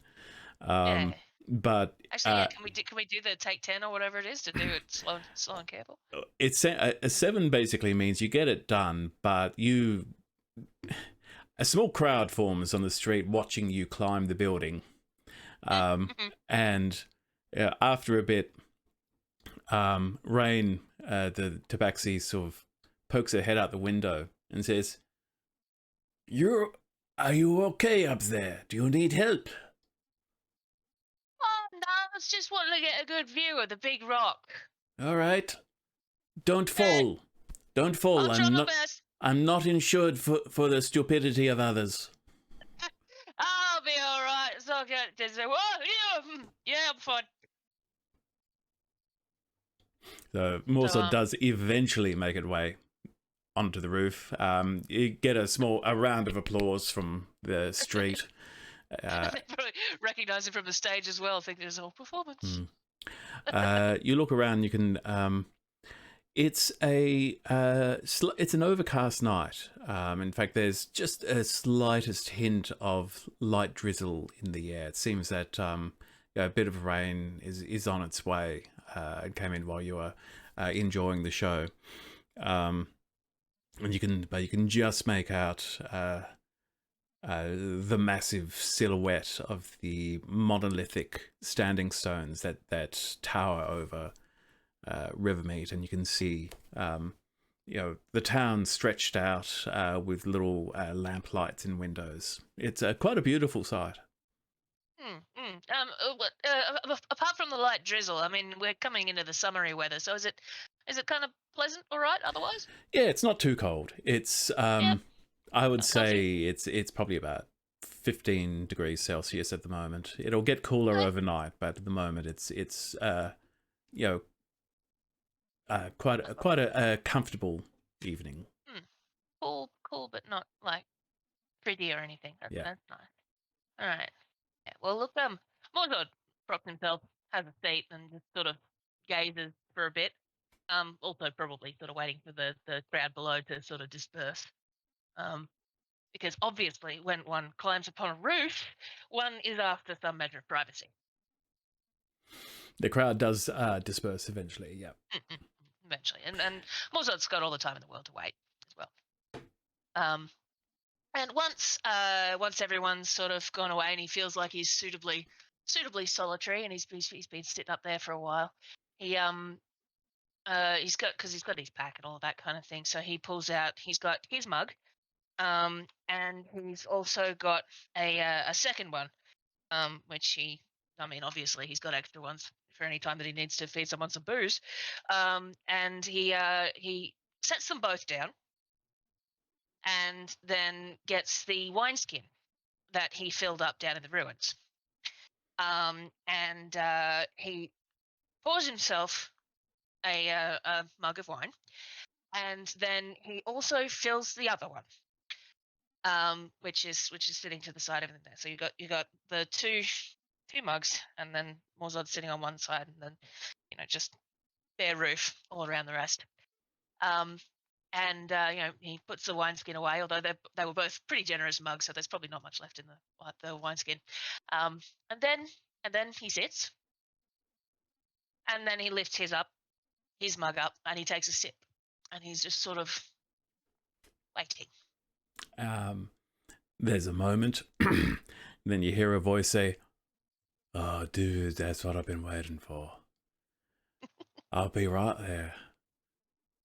And you wait about 30 seconds or so, and then with a popping sound, a humanoid figure just suddenly appears opposite you, one hand already gripped around the mug. And what you see is he appears to be human. He's not particularly tall. He's a bit stout in his figure and how he's built. He's I think what I'm picturing is sort of a cross between sort of classic Falstaff and Jeff Bridges in The Big Lebowski. Dude abides. Yeah, and he appears opposite you and says, raises up the mug and says, "Cheers." Morzod also the toast and a drink. Oh man, that's something. Now that I'm actually here, I can ask you, where did you get this? Oh, well, we was down in the ruins. Morzod, waxing lyrical, a tale over a good mug of a good drop. He tells a bit of the story about how, we was down there in the ruins and we found this enormous. It was one of them big ones, and been down there 800 years. Is that the number they keep saying? Long time. He says, "Oh man. Yeah, I feel like I might remember them. Like, that would be a long time ago, yeah. Bloody long time. They've been buried that long, yeah. Yeah, dude, were they drinking blood or something? Do I remember that? Oh, man. He was doing some kind of nasty stuff, yeah, but, because that was there was two bunches of them. There was the guys there was the king, and Zirasa was with him, and then the other guys were nasty buggers who were doing the real unpleasant stuff, Oh, no, I didn't know about the different factions or anything. Dude, that's messed up, man. Huh. It's real messed up, yeah. At least some good came out of it, yeah, right? Yeah, oh yeah. So definitely. You're one of my clerics, right? You sort of, yeah. Huh? You take my power, which is fine, man. That's what it's for. If you weren't, it's good. I really appreciate it, Yeah, if we weren't on the same wavelength, I wouldn't be giving you that. So you've already got a couple of thumbs up. Yeah? Yeah, man. And this? Yeah. Oh. I believe. Oh, it's good stuff. It's good stuff. No one's really done anything like this before for me, so good stuff, man. Well, I suppose they're always they throw festivals and stuff, but it's not for just having a sit and a drink. It's nice sometimes. So look, you told me a story. So normally gods, if I'm going to do like a favor or something, you're supposed to do various things. Like you've got little rituals you can go through, but like that's all just, that's just the rules. Like, you've gone and given me a good drink. So, what do you want, Morzod? Oh, well, look, mate. You know them quests, I suppose, what you'd call it. Like, when someone it's a big deal and they're going and doing something that means a lot to them. Yeah, yeah.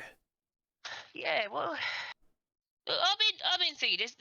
The reason what I came over here for was because I'm thinking, what if there was a drink that was like the king brew that like people could just come together and have a drink, because people get all wound up about stuff. You've seen it. It's them lads in the ruins and all back home with the fighting and all that kind of stuff. They get too far into it and they don't stop and relax and have a think, and they could have a chat, but they never do. But what Dude, if there yeah. was I know. yeah. I know like exactly what you're talking about. Like, before like the cataclysm, before all us gods came down here, even up in the like celestial planes, even Wheeze was arguing all the time. It was just, oh man. You just need to slow down and have a drink. But I was thinking, if you had a king brew, what everyone could,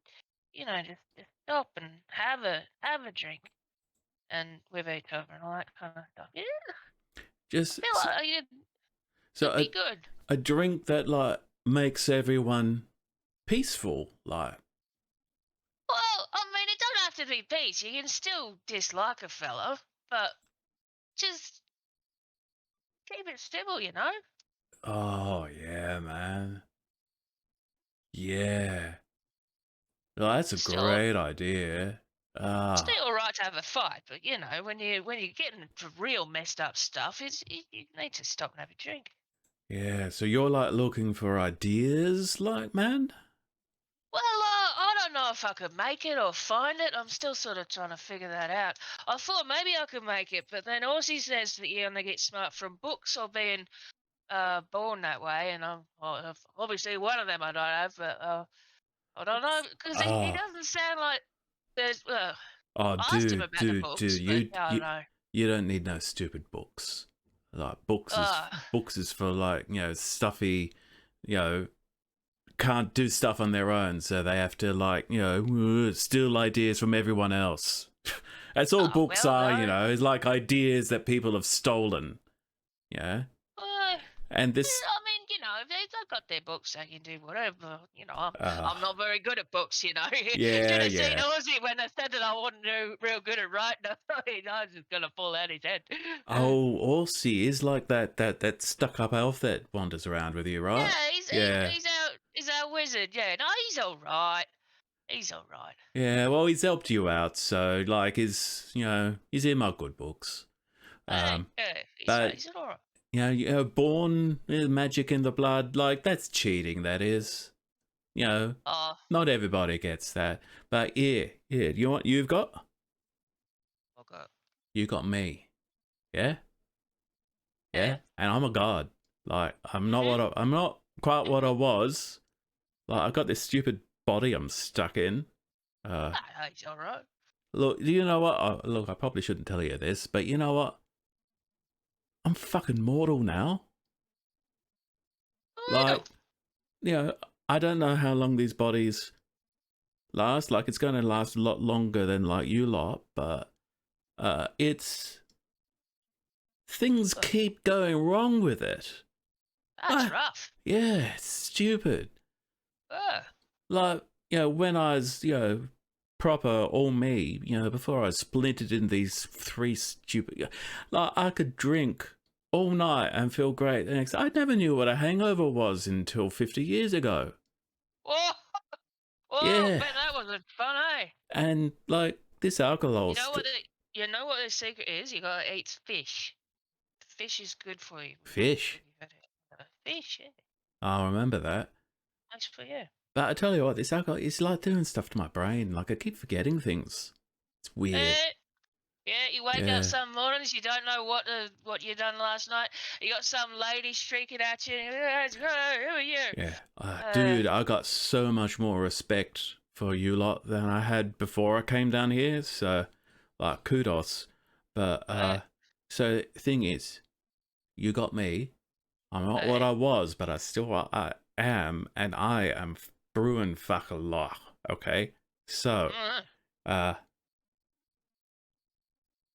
this might not work, but yeah, give me a mug.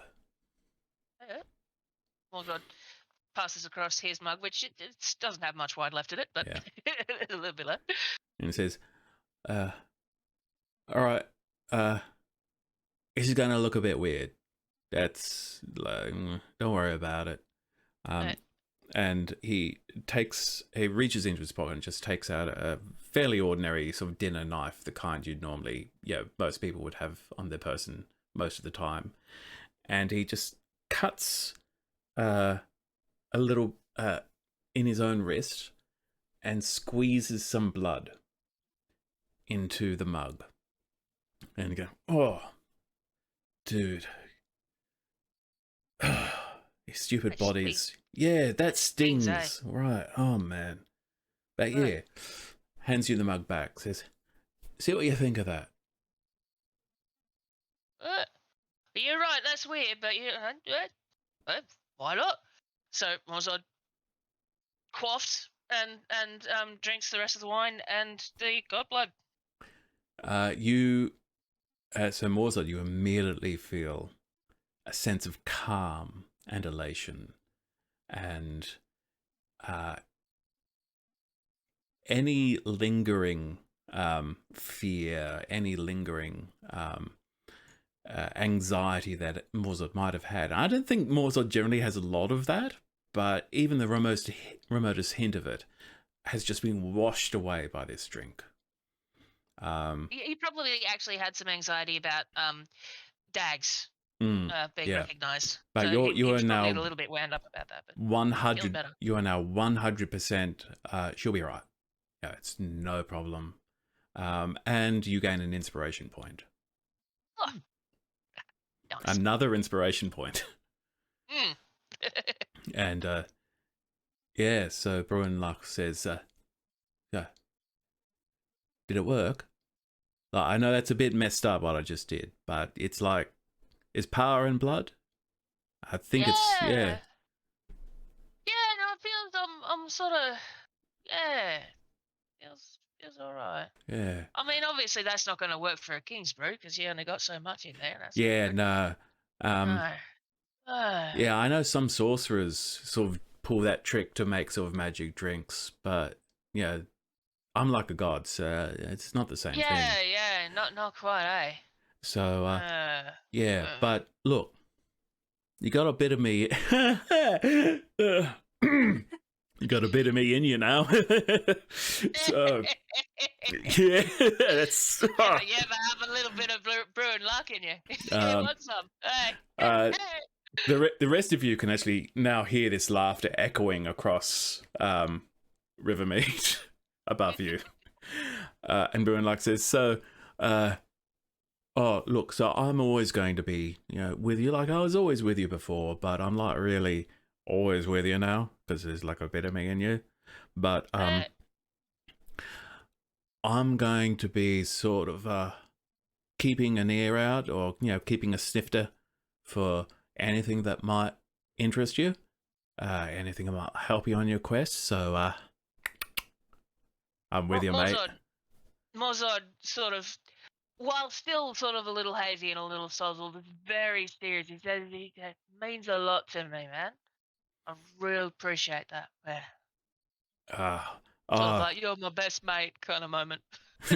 There's you're the real you're the real thing. You're like you're like none of those fakers out there that think they worship me, but just want an excuse to like be a total dick or whatever. You're the real thing, man. Yeah. You're what keeps me going. Oh, you're great. And you and me, man. Oh. this goes on for about 5 minutes. Yeah. Um, Bro moment. Total yeah. bro moment. Eventually, Bruin Luck finishes his brew and says, "Oh, whew. All right, where are we anyway?" It's a river meet. It's got a big rock and it's a nice pub. They got a real nice local. Yeah. I feel like I used to know what those rocks were for. They're real. They're real. They say they reckon something with the gods. Because I mean, anything that big, they say, oh, it must be the gods. Yeah, could be. Don't think it's me. Think there's anything up there? He looks over and says, "Oh, there's a moon up there. 2 moons, actually. Uh, One of them's mine. Yeah. One of them's mine, Yeah. you know. Yeah, I'm supposed to Yeah. be like God of the bright moon, but never even been Yeah. there. Here it's all rock." Get up there, yeah. I've heard a story once, and maybe it was made of cheese, but I don't know if that looks like cheese. Cheese? Huh? Oh, gotta go there now. I can't though. I'm still a god, but you know, I'm like a mini god now. Anyway, Yeah. be fixing that.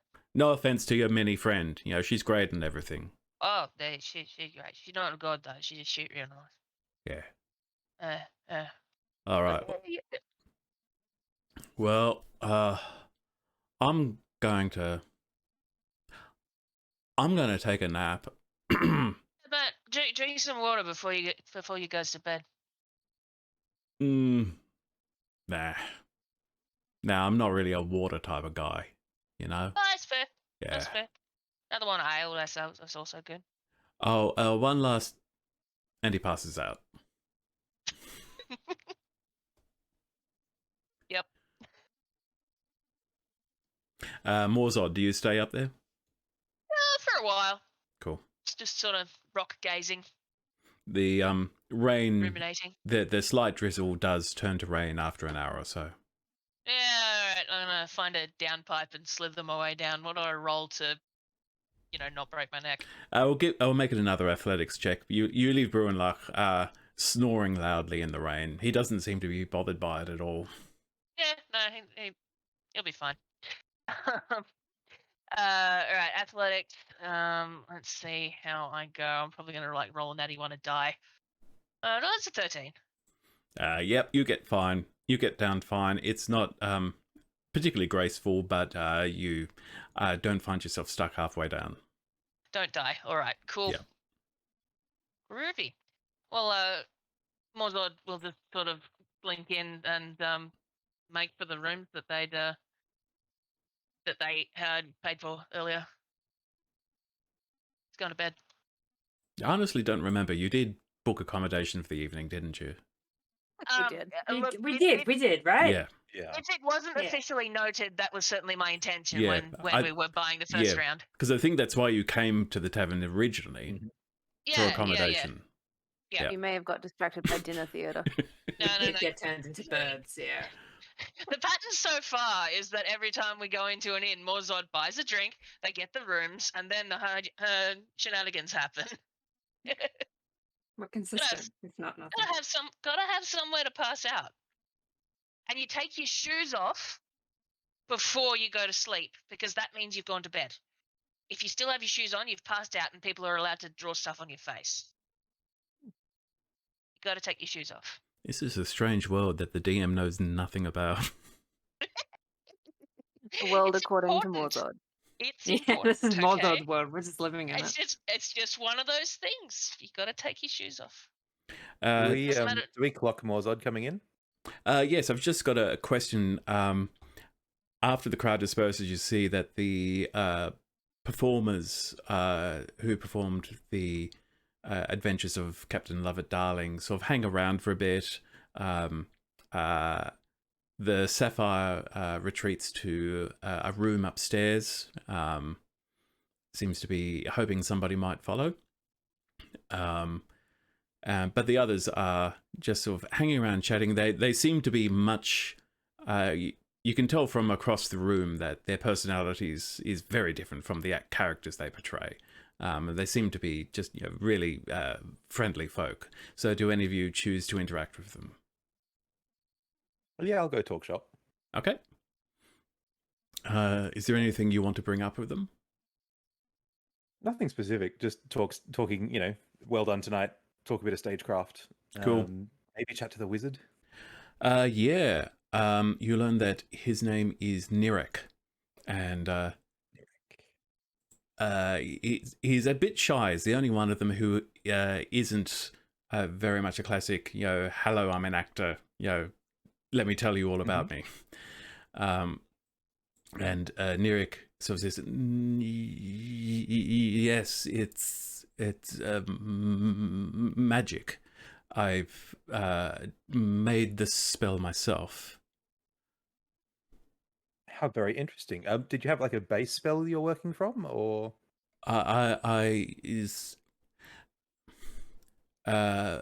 Illusion, major illusion, but I made some changes. Would you like to learn? Nirek, I would love to. Okay. Seems like such a fun spell. Vitericus can take an hour to gain access to the spell called Nirek's Major Spectacle, which I've homebrewed in D&D Beyond. Wow. Oh man, and then you'll get those like you have to play oh god, one where you had the dog with the paintbrush. Anyway, sorry. Make cool things. I love the mental image. Delete. Do you learn in spells? Did I learn that one? Did I add that? I didn't. Hang on. D&D Beyond didn't quite let me actually learn it. Oh, do we get the homebrew spells in the D&D Beyond that we like that campaign thing? You should. We can sort it out before next week. We'll figure it out later. Yeah. But that's cool. Excellent. Yes, so I will thank Nirek. Probably talk a little bit more shop with them. Cool. There it is. Feel Yep. You appreciated, not just hey, thanks for the spell. See ya. Yep. They're all very eager to talk about themselves. The higher female, she parties really hard. She's having a great time. She's very much the center of attention. The guy who played Captain Darling is actually very friendly but very quiet, very softly spoken when he's not on stage. The gnome and the Goliath are also just generally lovely folk. The Goliath likes to play up the whole brash, big barbarian guy, but he's really quite a softy as you get to know him. Oh, big old cinnamon roll. The Sapphire, who had already retired before you went to join them, they say, oh, she's always doing that. She was originally an audience member who was called on to improvise a villain for them to play against, but she did so well that she became part of the troupe. What fun. Do you guys play here all the time? Do you travel? We've been... they explained they've been playing there for about 2 months, and they plan on moving on once they think the market has dried up. But they're on a high at the moment, so they're not going anywhere. Of course. Do you know where you'll be next? They're saying probably they've been discussing whether they should go back to Providence or move on to Heron's Perch. Oh, wonderful. Well, I hope that I see you guys out and about in the world as we travel. And I'll just hang out and maybe flirt a bit with the high elf, but nothing serious. Yeah, she will be totally in for it if Vitericus is. Yes, playful flirting, no intentionality behind it. Okay, she teases disappointment. That's fair. That's fair. Man. That's cute. I mean, Vitericus isn't bad. Like, looker. If you like men with one eyebrow. Dags and Orsi, is there anything else that you're doing during this time? I think Orsi's still super zazzed about kobold theories, so he's just writing. Being super boring. Dagmar is attempting to keep a low profile, but she will also be attempting conversation with Zerasa and Orsi. Nothing specific, yeah. just, hanging out, chatting. Doesn't How are Gaston look you? cute? Zerasa has been. Feeling? Zerasa does say that they found the noise and the crowd a bit difficult during the show, but once it's dispersing, it's been easier, and they have enjoyed watching everybody and observing the interactions. And they've You been... did say you wanted to study magic again, Zerasa. Yes, well, I'm sure much has changed over the past 800 years. I must be so far behind. Probably not behind per se, but definitely animance is a little less used. Yes, but outside certain areas. You don't like animancy, is the impression I got. It's a little rough to be using the souls of living things for magic, in I my see. opinion. Yeah. Honestly, Kind of evilly. It's a little evil. I mean, look, magic is a tool. Magic is a tool, just like a sword. A sword is an evil that uses evil, right? say, I honestly, I've always had a very hard time determining what's, good and bad. I've normally had to rely on other people to tell me what's right. So if attitudes have changed and animancy is bad now, then I'll stop doing animancy if that's what you think is right. I don't think it's a matter of if it's good or bad per se. I suppose it's how it's done is the problem. If there can be found a non-soul using substitute, like vegan animancy or something like that, like maybe that's something you can look into. Ethanol. A soul substitute, yeah, soul substitute. But animancy is soul magic. To remove the soul, it would be a different school of magic. Perhaps you could create an entirely new school of magic. If Zerasa had articulated eyebrows, they would have risen at this point. But the whole head just... if Zerasa doesn't have eyebrows, we need to install some. That's just not okay. Providence. We'll do it in Providence. Zerasa says, upgrades. This I wish to do. This I very much wish to do. And you can, once we get to Providence. They will help you. I want to help you. I want to know. You could be the basis of an entirely new school of magic. There hasn't been a new school of magic since... I have no idea. Let's go to Providence. I want to go to Providence. Let's do it. Oh, yeah. Yeah, let's all go to Providence. And Morzod then returns from his divine encounter. No, Morzod, you're back. Why are you wet? It's raining out there. And you're You've just been standing in the middle outside. of the rain? Is something wrong with that? You know what? I don't like water. I don't know. I suppose that's fair. You don't want to get your hair wet and all that. I understand. I'm just gonna, go up and dry off. Wonderful. As he sort of makes his way upstairs, I'm going to, I assume I'm sort of twirling the high elf on whatever dance floor is there. I'm going to wink at Morzod as he heads upstairs. And then just get back to it. Does Morzod understand what this wink is about? Or do you want to roll an insight check? Yeah, insight check. Just to see what Morzod thinks of it. Let's put this to the dice. So insight. What should I? Oh man, I've got a +3. Yeah, man, you got that wisdom.